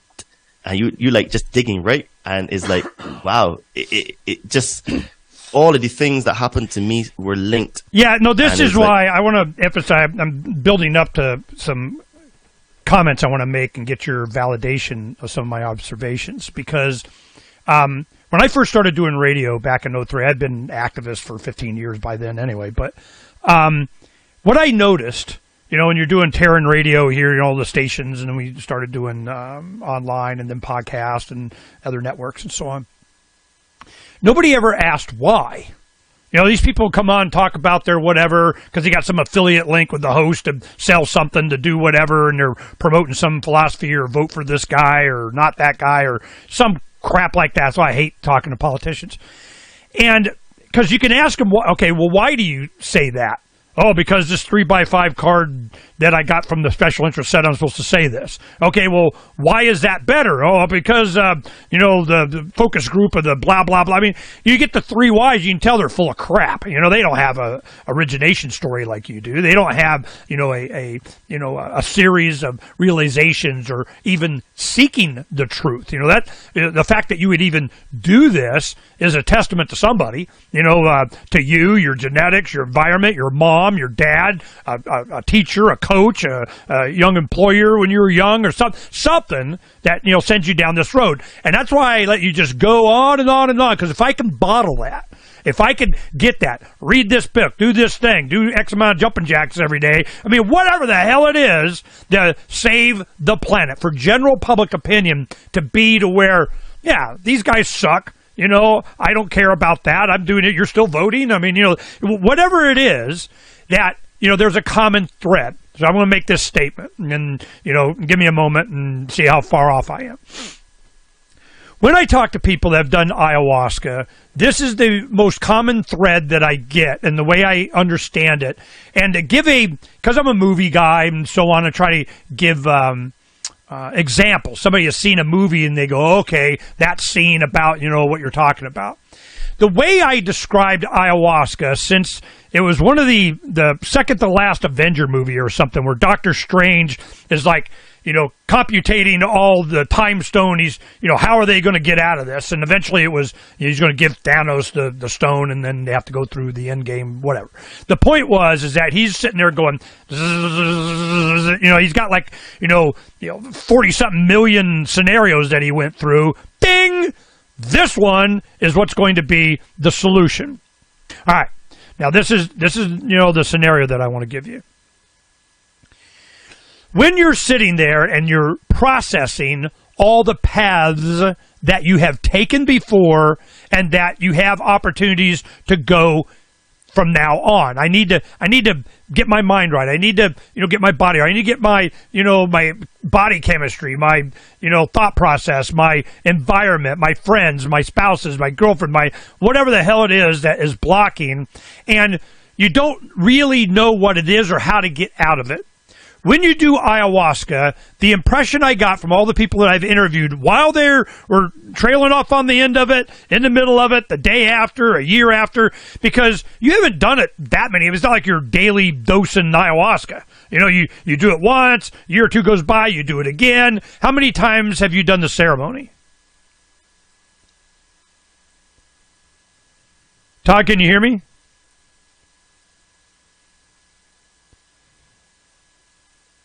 Oh, you can't. Can you hear me now? Yeah, turn your mute off. Oh, man, we lost you.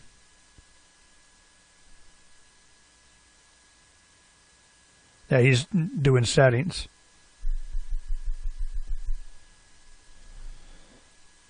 Ah, you touched something. Can you hear me? Oh, man, all this build up to the good part. Can you hear me?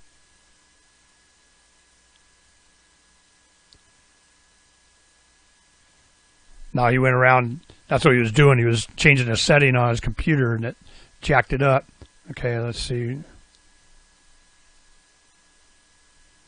My computer just started to freeze. So okay, I can hear you now. Okay, you got it? Okay, good. All right. Reset, everybody. This is the build up. This is the question. Here it is. Now, you can hear me now, Todd? Yes. Yes. All right. Here we go. What I got from interviewing a lot of people during, after, second time, how many times have you done a ayahuasca ceremony?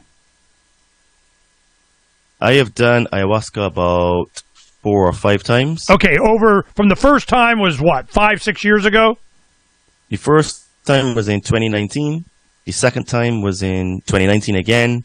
And then it's been a few ceremonies between 2020 to 2022, because the last one I did was 2020. Yeah, so it's an impactful experience to the point that you're not, every weekend watching a football game, doing ayahuasca. That's not how it works. It's a ceremony. It's a religious, spiritual experience. It's something. It's a big deal.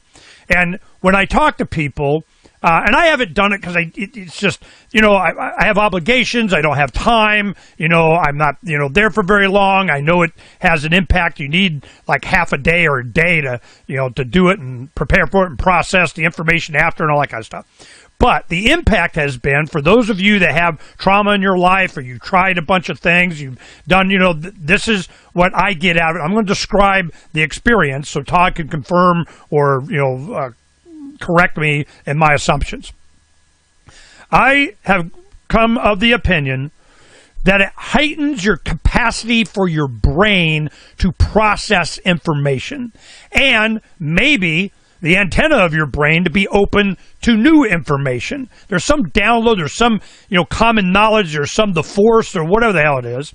But people are able to use their mind in such a way, that is fueled by ayahuasca or whatever the drug molecule in it, that you are able to process information really quickly. Like Dr. Strange is like, sitting there, processing all this information of the scenarios and different paths and different options, different timelines, different whatever, that the human mind has much, much, much greater capacity for the processing of information than we realize. This opens that up and makes it to where you can analyze it and retain that information. So the people that I've talked to, they've sat there and just processed so much information so quickly and so many different scenarios and paths and options in their life that by the time they come down from the experience, they've already made a decision. It is a information processing super CPU amped up, freaking parallel, I'm going to find out what's what capability of your mind, of your brain. Is a physiological thing that happens that philosophically you're able to make a decision for the rest of your life because you've already processed all your past experiences, all the way you are, what you want, your desires, and that's why they want you to get your kind of mind right and body right before you start. Because if you're not prepared correctly and you're thinking negative thoughts and everything, it'll amplify that. So you open up the demon box or something. What you want to be in a state of mind. You're looking for the truth. You're looking for the path, the way, the whatever. And by taking this chemical and in the right setting, you're able to process all this information and ding, the answer is, and you start your life based on that new information and the processing of that information. How far off is that description? Not far off at all, Ernie. Honestly, I tell people that the medicine has changed my life because, like I said to you, when I saw Berwick talking about Anarchapulco in 2018 for 2019, I bought my ticket as soon as it was available, right? So we were talking about 7 months prior. Because of right? the ayahuasca opportunity. Yes, because I knew that ayahuasca was going to be there, right? And I also knew that I had to get out of the UK to have a break, right? I didn't know. A lot of people know that. I was going to end up. I didn't know that I would end up living in Mexico, right? But I knew because of what I was going through at the time. Okay, ayahuasca is going to be there. This is a place where I would be able to get to do it. So. When I saw that, because I know he had said on previous of his walk and talks and stuff before that he's done ayahuasca, they have it at the conference. I was like, okay, I am going to do this because I can't feel any worse, right? So obviously, like when you're reading stuff about these medicines, they're always naysayers. They're always people that will come and say, it would send you crazy, it would this, it would that. And I was like, screw them. I am in the lowest state of my life right now, and if this could help, because I read some very, very positive reviews. I said, if this is willing to help, I'm willing to try it. I don't care. I need something. So I was kind of like, all right, this is what it is. And then after I did the first ayahuasca ceremony, I actually didn't have a trip on that ceremony, and I more had some purging, but it was like very meh, to be honest with me. But the shaman, she did a very Ariel. Thank you, Ariel. You really helped me. She severed that connection that I had, right? And it allowed me to sort of like give me like a little like a protection bubble in order to try to figure this stuff out. What am I going to do with my life? At the time I was 38, no job, no woman, sad, depressed, trying to find what is life, you know what I mean? Yes, I was going down a spiritual path, but what I kept saying to myself as well, how much more do I have to bear? Is this not going to end? It's like every time I turn, another hit, another hit, another hit. I felt like the hits were just like forever, right? So when I came back here, I did the ceremony in Tulum with the other shaman. Thank you, Remy. You really also helped me. That sort of like opened up, because that was the first trip I had with the ayahuasca. It literally was like that, so expansive. And I started seeing like sacred geometry and seeing all other sorts of things and like downloading information. And what the ayahuasca does, that for people to know, is that it sort of builds crystals. It grows crystals, on your pineal gland. And as you remember, as I said earlier in the show, that the pineal gland is the gland that is heavily targeted. It's the most targeted and poisoned gland in the human body because of its interaction with consciousness and being able to decrypt and decipher when someone is telling you lies, or when like the media are telling you a lot of rubbish stories, right? So what happened is that I started to have dreams that I could remember, and this was all due to the crystallization and the growing of crystals on my pineal gland after I did the ayahuasca, right? So this is why when I said that when I had smoked weed that time and I stood up in front of my mirror, right? The experience was a different experience that I ever had. This was a full-blown connection, full-blown conversation with my higher self, with me talking to myself, looking at myself in the mirror and getting real-time answers, right? And I even had to ask him and ask myself, am I tripping? Am I going nuts? He's like, no, this is who you are. This is me. I am you. We are one. I am here to help you. Don't you know I've been guiding you and protecting you and keeping you safe all the time? All the things that happened in your life happen as a consequence to put you on this journey. You are going to do the fitness thing, and I'm going to help you. Don't worry. I said, but you know what I mean? Mexico's been so hard. I've got no friends here. God knows that the women here, they don't treat me well because I'm a nice person. But good men get treated the worst in life, especially here. They like the bad boys, the guys that treat them badly. Anyway, I was like, but there's no love here. He's like, don't worry, Todd. Don't worry. Come back for Acapulco 2020, and everything will be fine. And like I said, when I came back from Acapulco, a month after that, I got introduced to Bufo alvarius, which is the frog. And that healed my heart, because ayahuasca works with the sixth chakra, which is the third eye, and Bufo works with the heart chakra, which is the fourth chakra, right? So this is why Saint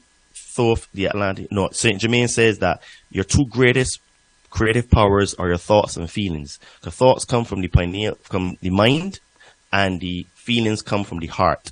So you need to be able to control those. And those two medicines are really important because they help put the balance between the two. So I know for a fact that my higher self wanted me to come back to Mexico next in 2020 because I would not have coped with the lockdowns in England. Because I would have been back in the same flat that I was in, faced with the same things that I was trying to get out of my life. Yeah. Yep. And that would have probably sent me over the edge.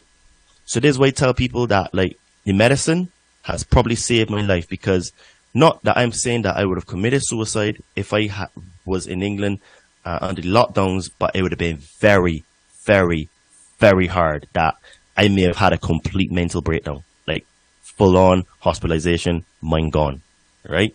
So the medicine and the ayahuasca changed my life, because even to do coaching, the medicine is showing me, because you asked me why do I do?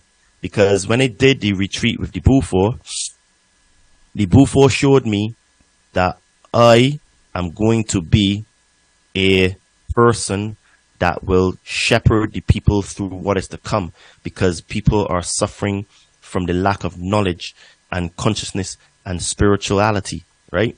And I just ended up happening to start to consume books like they were food. So what happened is that after I had the experience with the Bufo, I started to really, really, really read a lot of books, a lot of high spiritual books. And then also it helped me to retain a lot of information, because it like opened up something inside of me. And all of these are very complex topics as well that I'm able to explain in a succinct and easily digestible way that most people can understand. And this is one of the things that a lot of people tell me. They say, but Todd, I've heard these things before from many people, but the way you explain it, it just makes sense, and I can understand it now. Well, So a lot of I would times have it to- just takes that's why it's so powerful to have witness, parable, testimony, and,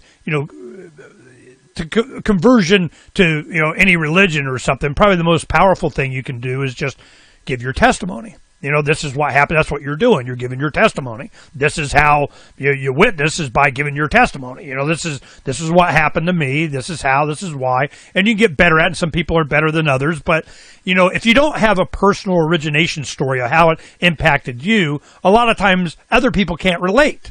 It just doesn't click. They need to have some kind of a connection. When you're talking about the pineal gland and the heart, there's over time, I've done a lot of shows, talked to a lot of people about a lot of things.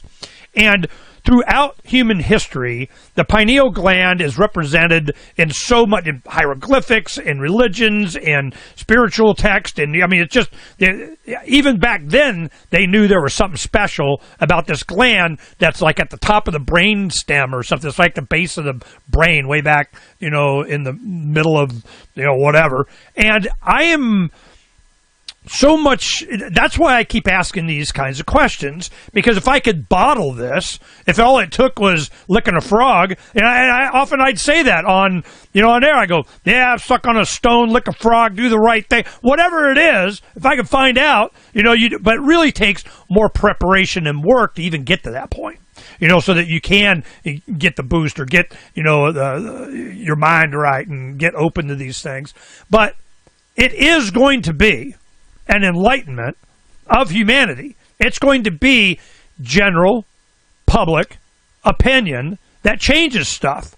How do we get there? What is it? What are the steps? What are the things that we find important that we would go, wow, if I only knew that, because when we go and we want to challenge anything that's oppressing us, the state, the courts, the this, the pharma, the whatever the hell, and then you go into them with reasoned argument, and they go, oh, well, hell, all you had to do is explain it that way, Ernie. We won't be evil anymore.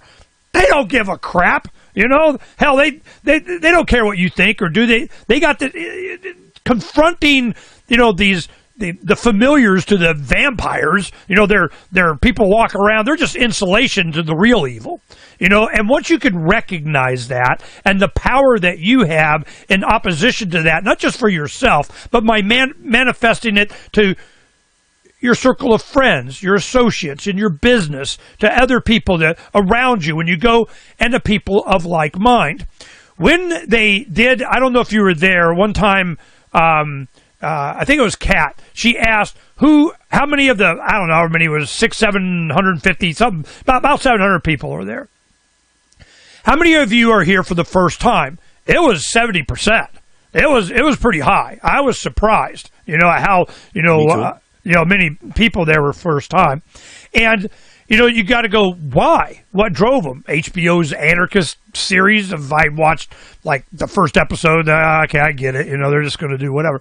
So I don't even know what impact that had on people. But it was the fact, like you, that you saw that there was an event that was going down this path of, oh my God, let's find an alternative perspective, or in the pursuit of truth, what the hell, let's do that, And a lot of people there of like mind, which was what? What do you think that like mind was? The like mind was for, to learn the truth, knew the truth, wanted to be with people like them. What do you think was a common desire of the people that went? I think that this time it felt like if people just wanted to be around non-normie people, because a lot of the people I spoke to, as you rightly said, were actually there for the first time, were sharing to me that, gosh, Todd, man, it's so refreshing to be around with someone that I can be myself. I don't have to dumb down my conversation. I don't have to, just be quiet. I can say exactly how I feel and believe. And I think it is just people looking for community, because right now we're very fragmented and fractured and splintered as a people. humanity is actually being divided and by on purpose, you know. And I think that was the driving force for most people, because for me, in my case, what drove me to come in the first time is that I was like, I need to be around people that understand the system is a fraud. I can't be more around people that are a bit dumb, because I started to feel like if people were dumb even in 2018, you know, because I'm a person that I've observed like how social media has controlled the culture and dictated the culture of us as a species. And what it is now is that a lot of people are very lost, and people are just looking to find truth, like you said. But the thing is that because Anarchapulco now has evolved into like also spirituality, psychedelics, and like unschooling and that kind of stuff, you're starting to bring like a lot of different types of people together, because there's some people that they're not really into spiritual stuff, but after they heard my talk, they come and said to me, "Wow, Todd, what you said is what I was thinking and believing, but I've never heard anyone express it the way you did." So I think that right now people are just seeking for, you know, a community, a place, or a people, or to make new friends, because a lot of people today feel they're alone. They're the only ones that think this way. You know, they go there and find, I'm not crazy. The institutions are. You know, that is one thing that, you know, if I could sum up one thing that I would like to share with the audience, and certainly down there, which I did, you know, I would get like 3 to 5 minutes every hour, dude, you know, so I can only, you know, put in so much. I didn't have like a presentation myself. So, you know, the main thing that I wanted to emphasize was that there is a big demand, and I was on, you know, a panel and had often a lot of conversations, but the main thing was this, is that there is a desire for humans to be in a social setting to where they feel, you know, that they can express themselves, they are entertained, they're fulfilled by their relationships, they raise their children. They're looking for a community. Now, with online capabilities, you can have an online community, but it's not the same as a meet space, hug on, or a, you know, sharing, you know, electromagnetic brain field, the forehead of rub noses or something, you know, that you can be in the presence of someone, that you can feel their energy and be charged literally by it. So there's a lot of physical community that has to happen, and that is what I'm thinking we're going to have to be in a place with others of like mind. But how is that done? Is there an organization? Is there a religion? Is there a, you know, contract? Is there a, you know, the only way that I can really think of the best way for me certainly is, you know, I have, you know, my property rights honored and protected. This is mine. Mine, not yours, mine. Right here, this little mine. And a lot of people go, nah, you need to share. The way I go, I'm not seeing where that is as effective as having this is mine and you be an add to the experience of other people that have theirs. And all of a sudden you create a division of labor and people that could do things that you can't, that you could be an add to the community. And it's all about being an add, not a parasite, not a subtraction, not a distraction. You know, this is, and the better you can take care of yourself and that you are able to sustain your life, you know, you're not too hungry, you're not too thirsty, you're not too cold, you're not, you know, too hot, you're not too unsheltered. I mean, you know, whatever. And then you create a nest for a spouse. You know, then the pretty little bird wants to hang out with you because you got, you know, a secure, safe place to raise a family. So that is really one of the emphasis that I wanted to get from you. What you think people are looking for or should look for in community. How might it be structured? How can we insulate ourselves from the evils that be out there? While you're doing your ceremonies and you're processing information and you're thinking, you know, what do you thinking towards? What's your goal? So this intentional, what draws a lot of people down there, is that I'm not alone. And then a lot of times they come back, but a lot of times a lot of people don't need to. They're like, look, I get my confirmation, confirm my bias, and, I'm not alone. And there's other people that you can start communicating with and being around. So I have friends all over the world. I have them on an irregular basis to come on and talk about how, COVID was affecting them. European trade union crap and government shiny badges, clipboard people telling them what you can and can't do. And I'm very interested in how you would think, once people have become aware of their power as individuals, to change the world. I mean, literally, welcome to my quantum reality. You're welcome. I mean, we're going to do what we want to do. How would that be done in your mind? What kind of, is there a structure? Is there a spiritual touchstone? Is there a connecting force? Is there a frequency? Is there a something that you think that we're traveling to, that we're going to be made aware of, that's been revealed to you? You see my point? I'm looking for, what should people be looking for that would feed the possibilities of us having a peaceful, content life with peace of mind. That's all I really wanted. I just want peace of mind. And these guys, they, them, those who won't leave me alone, are just slave owners. They're extracted, they're parasites. So I'm just wondering, what it is that you think people should look towards, how they should structure themselves, if at all, or just work on themselves and it naturally figures itself out. Kind of take those thoughts and mold, a package of truth for the audience. Will you please? Sure. So what I would say is that it is a multi-pronged approach that you need to implement. One, I would say you need to look at your physical geographical location. And I would say that you need to be in a place where, one, there is reasonable amount of freedom. This is one of the reasons why I live in Mexico personally. And two, if you're not, say, in Latin America or one of those Asian countries, that's good.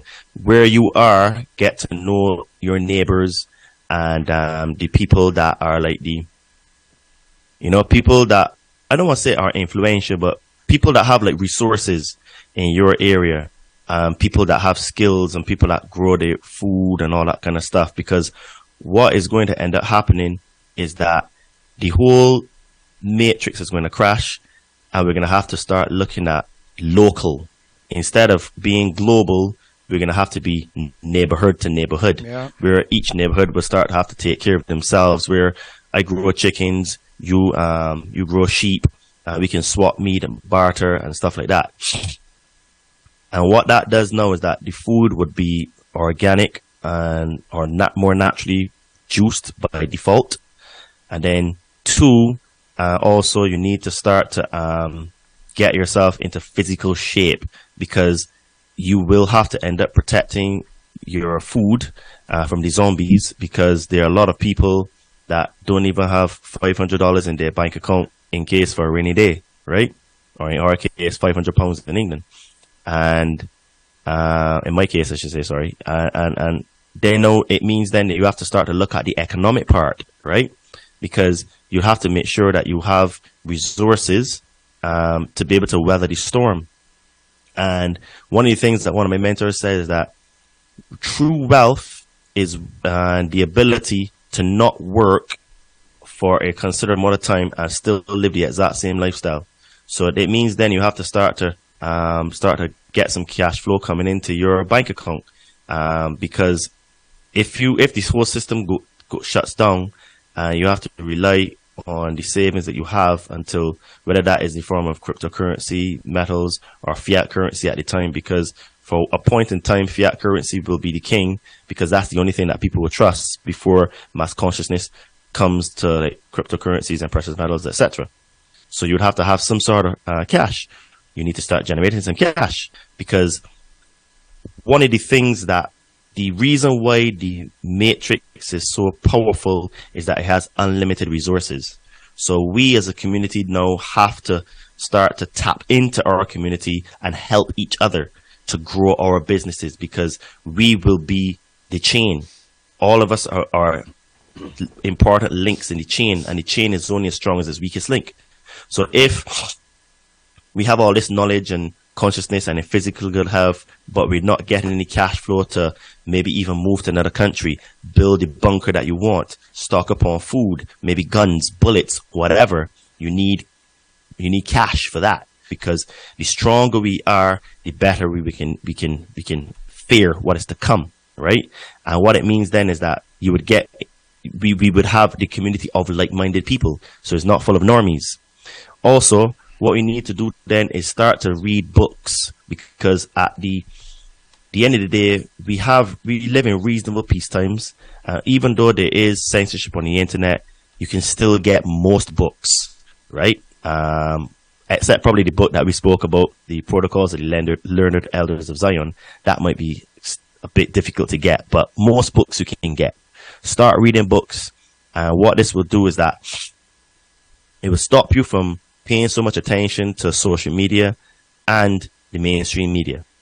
This will help spark your imagination and creativity, because this is what reading does, right? Then what it will do now is that I can recommend, if anyone goes on my social media pages, you will see that on my highlights, whether it's Instagram or Facebook, there's a tab on the highlight section called Books to Read. I've got about 39 or 40 different books that are the sources of my information that will help you to understand what you live in and help you have a high level of consciousness. Then also, I suggest to people explore the possibility of doing psychedelics, because when it's only through having the experience, because I can tell you what I got from it, I can tell you what I saw or how it changed my life, but this is akin to me baking a chocolate cake, showing you the chocolate cake, eating it and telling you how lovely it is, but you can't taste it, right? You could just imagine. I want people to taste the chocolate cake, so I would encourage people to do their own research, but I'm saying psychedelics will be a game changer. And the reason why it'll be a game changer is that for that time that you're traveling, you're connected. Well, not connected because you're always connected, but let me rephrase that. You realize your connection, right? Because what we live in is in a veil, right? And the veil of perception. So what the psychedelics does is that it punches through the veil of perception, which is hiding on the other side what we really are. So when you see your divinity, you see how good you are, you see how powerful you are and infinite, then that connection becomes realized more and more and more, because the ayahuasca, the bufo, the peyote punches through, shows you, hey, this is what is on this side. And then what happens is that when you come back through your dreams, through your inner work, through taking action and doing things that get into shape, you will start to punch through that veil of perception more and more frequently, right? Also, sleep. Sleep is very, very important, because what I have realized since doing a lot of medicine is that when you are in the dream world, this is actually the real reality. In our awakened state, like now, is actually the illusion. It is not real. But the dream world is the real world and is the real reality. This is a false reality. So what I would say is start to sleep more, right? Why would you say that, though? You know, this is a false reality. It's what? Perceptions that are imposed upon us by freaking distraction of every shiny object of whatever, or yes. You know, so yes. it's kind of, we're being marketed all the time. We're being imposed upon. Yes. We're being invaded constantly. So you can change, yes. which is why nature is such a big deal. You know, I'm really looking forward to getting out in the desert. And they go, why do you like the desert so much? Because it's clean. But it's, you know, it's without distraction. You know, there's not, you know, it's really pristine, the the air, the ground. I'm really trying. And one of the things is, as young people, and that's one thing about an Acapulco, the average age was higher this year than in previous years. I've seen a lot more people with resources, and their probably average age was definitely in the 40s, I would imagine. There wasn't as many young kids as there had been in the past. And I can see that we're looking to clear our lives of a lot of crap that's built up. But it's been a realization for me that if I'd had this knowledge at 20, or I grew up with it, or had parents like this that have done the work you have, that I would be at a much younger age clearing my mind of all this crap that was a distraction and building my own home, my own community, my own existence on the land, being closer to the earth and what it can, supply me and my happiness, and make more love, less war. All these things would be much more possible with this realization of what you're trying to bring people through. And it's interesting to have, it's essential, I think, in my perspective, to hear your origination story and your journey, because it gives much more credibility for you helping others and understanding what they're going through and having some empathy between, what your experiences were and what theirs are. And before we leave, I'm going to give you an opportunity to continue to share, your solutions here, and kind of wrap it up and do the marketing. Give me your commercial real quick, for all the things that you do and where people can find you. And then hold on a little bit. We have a lot of resources and so on that I want to share with you that the audience, probably knows about. Black Market Fridays, Agorist Market, a lot of the databases that you need to be aware of so that you can market to them, they can find you, you can use them. That's what we've been doing for a long time. So it's just now getting into preparation for this coming to fruition, because what we've been working on is the tech to allow it. Because everything, when you do all your courses and your business online, kind of whatever, it's built on their system. And when they want to, woo, man, we pushed that button and, flipped off, Todd, man, he's not allowed, which happens a lot. So we wanted to be able to bypass that so that we could take the solutions that you're talking about in these experiences and these contacts and these epiphanies, and this understanding of what is real, what's not, and truth, that we can take that and really immediately impact our lives by just not being so programmable. Be resistant to the programming. Have some antivirus software downloaded from something. Or whatever the hell it is. Because if those can maintain, enhance, and expand their intrusiveness in your life for the control over your life and your thoughts, and if they physically can, they are. Because they can. So we have to condition our minds and our lives in such a way that they can't.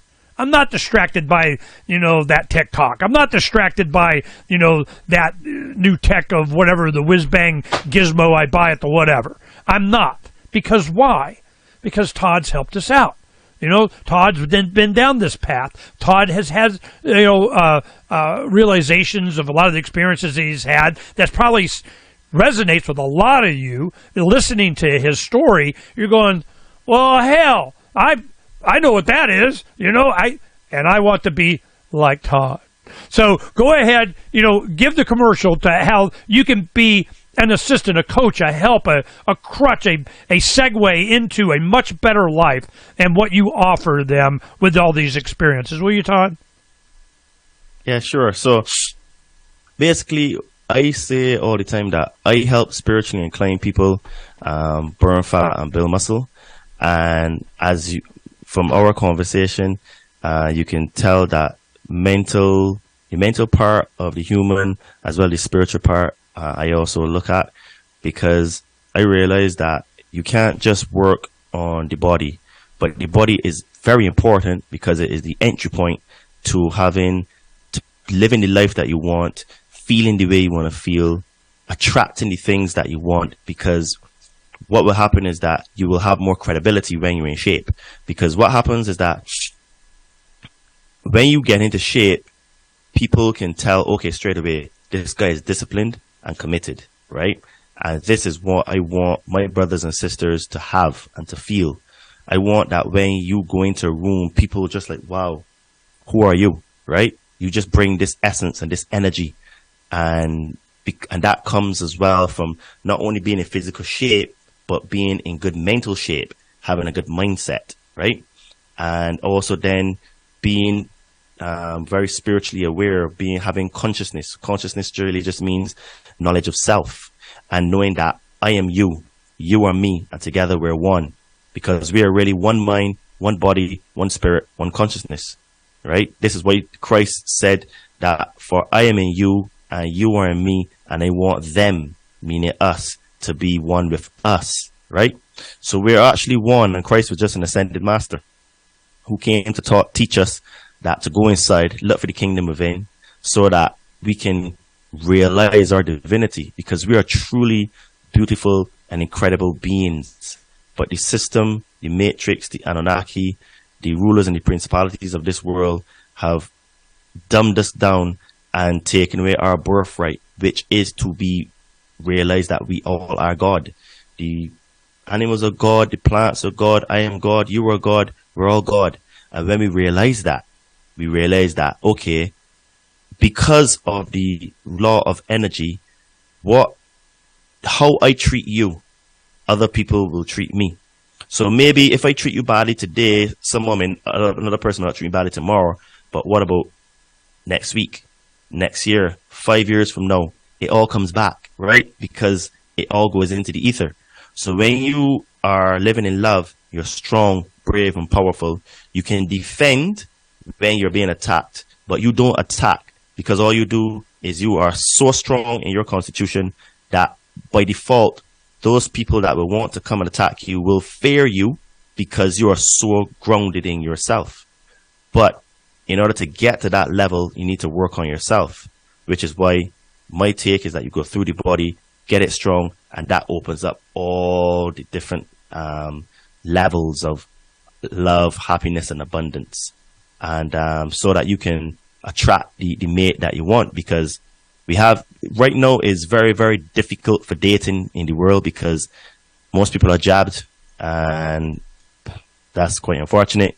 And then even if they're not jabbed, then they don't have the level of consciousness to really handle people of a higher level of consciousness. I suffer from this, to be honest, but that might have been the goal of all the inoculations and the vaccines and the shots is to keep us from being all we can be, And I'm wondering, is that a criteria? Are you like, nope, I'm not, getting in a relationship with the jabbed of whatever. I just, next, I that's just a deal killer for you. They got to put that on their, Tinder profile or something. I mean, what do you think?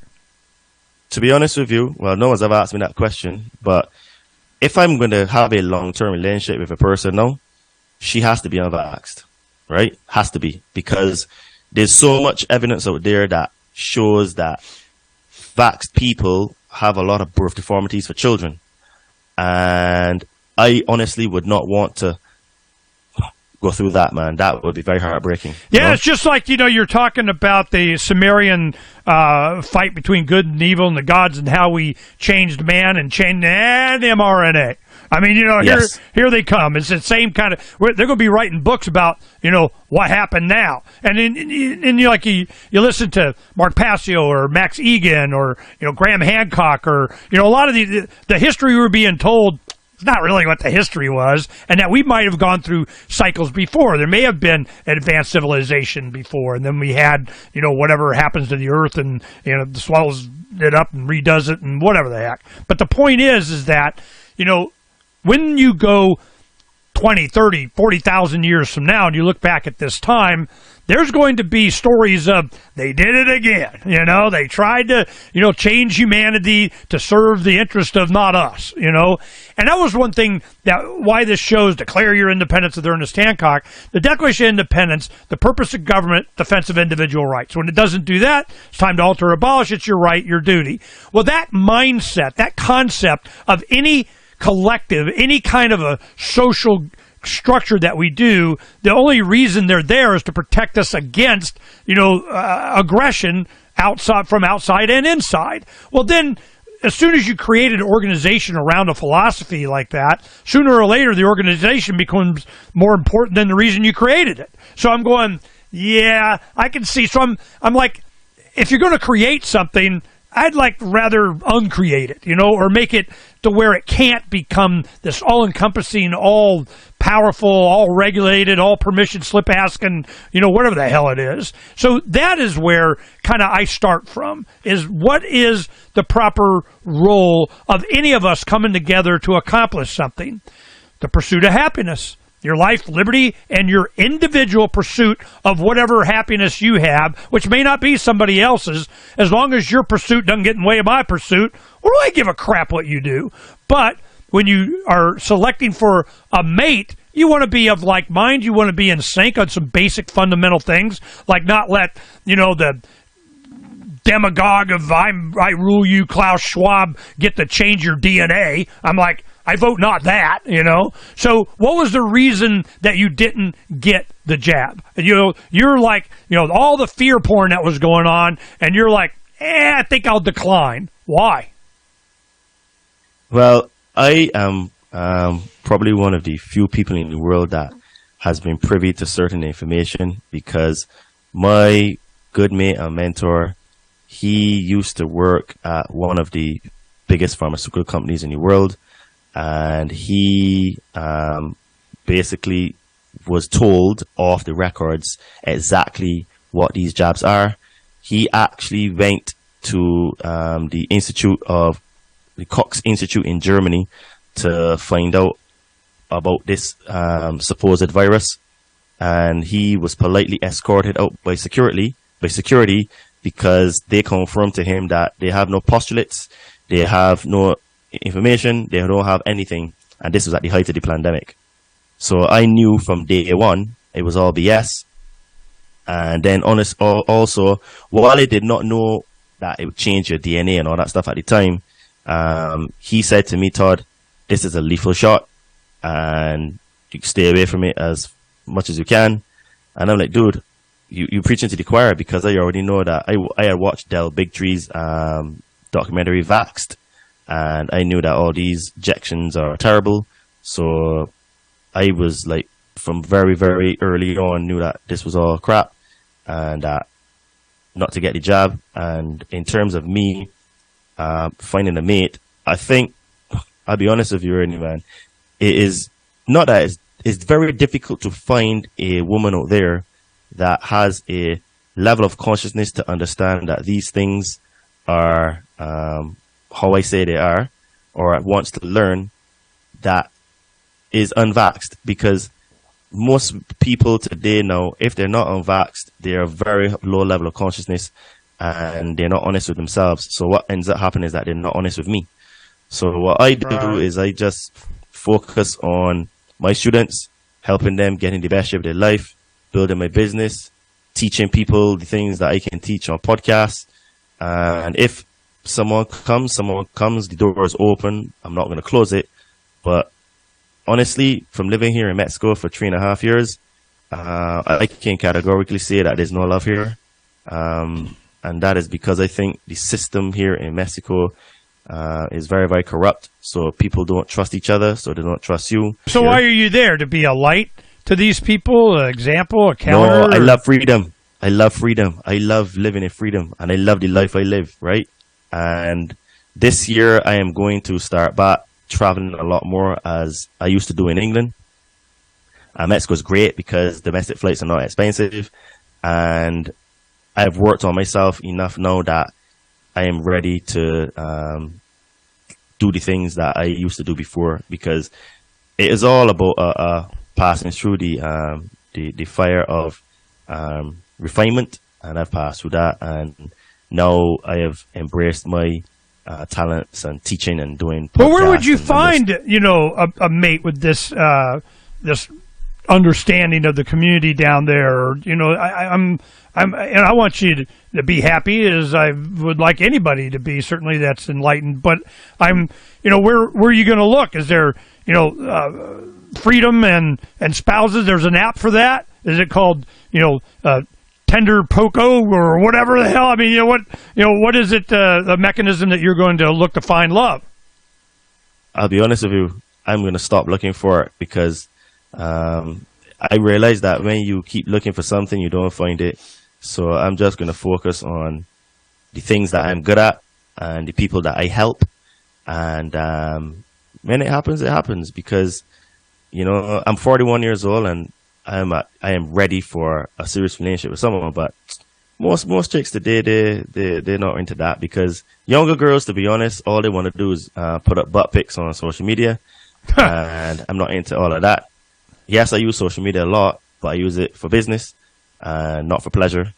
And I'm just, to be honest, I am very happy where I am right now, and I've got a lot of little projects that I'm working on right now. A lot of people fail to realize is that our purpose here on Earth is to help others, and I am committed to that. And instead of focusing on me and my love life, I am going to focus on helping people achieve their dreams and goals, which is through fitness. Yes. So if anyone wants to work with me, you can find me at Adriano_246 or Todd Cave on Facebook. And, let's just emphasize this. We got links, and you go into today's archive on February 15th, the day after Valentine's Day, 2023. And the archive show for Todd Cave, and it has the links in there to his bio and his websites and Instagrams and all that kind of stuff. Now, it's on Instagram, it's Adriano, ADRIANO_246. And on Facebook, it's Todd.cave.790. Now, you go to today's show archive, and you'll find his stuff. And he was very well received down there. Everybody, Todd's cool. I was like, I'm surprised I haven't had him on the show. 'Cause I remember we had a long conversation last year, and I thought it was on the show. I'm like, damn, I didn't have him on the show. Get his ass on the show. So, we do the show. And it's been really interesting, going down this path with you. And I think we got kind of a feel for some of the people, that have gone down this same path. We got to share with you your ayahuasca experience, how you've bettered yourself, healed your body, healed your mind, and starting to share with others the capability for them doing the same thing. And it's you're an inspiration. I really appreciate you coming on. Hold on, don't go running off just yet, but we're going to end the show here in a second. Go ahead and give out whatever main webpage or last comments you want to with the audience. Will you, Todd? Yes. So as Christ said, a house divided amongst itself shall surely fall. And we all are the house of God. We make up the body of Christ, right? Which is just a consciousness. And once you realize that you are Christ and you walk that path, then you realize that we have to help each other, help heal each other, care for each other, forgive each other. And one of the things to do is you have to be honest with yourself. That means you can be honest with others. Because like I always say, you can't give someone something that you don't already have. So if, the things that I say resonate with you, as Ernie said, the links are in the show notes, or you can email me, compoundbodytraining@gmail.com, and let's see if I can help. Compoundbodytraining@gmail.com, okay. Yeah, and if that resonates with anyone, hit me up, and let's get you in the best shape of your life and improve you holistically as a person, because the more of us that get stronger, the more we can push back by working on ourselves. Because what people fail to realize is that you can't change your system, but you can change yourself. And when you change yourself, you end up changing the system through the choices that you make, right? And that would be called in the form of supporting people that are of like mind, because we can't be giving our money to the system anymore. We have to give the money to the community, and then the community further reinvest into that community to build it out and make it stronger and stronger. And this is what I'm about. Todd Cave, awesome.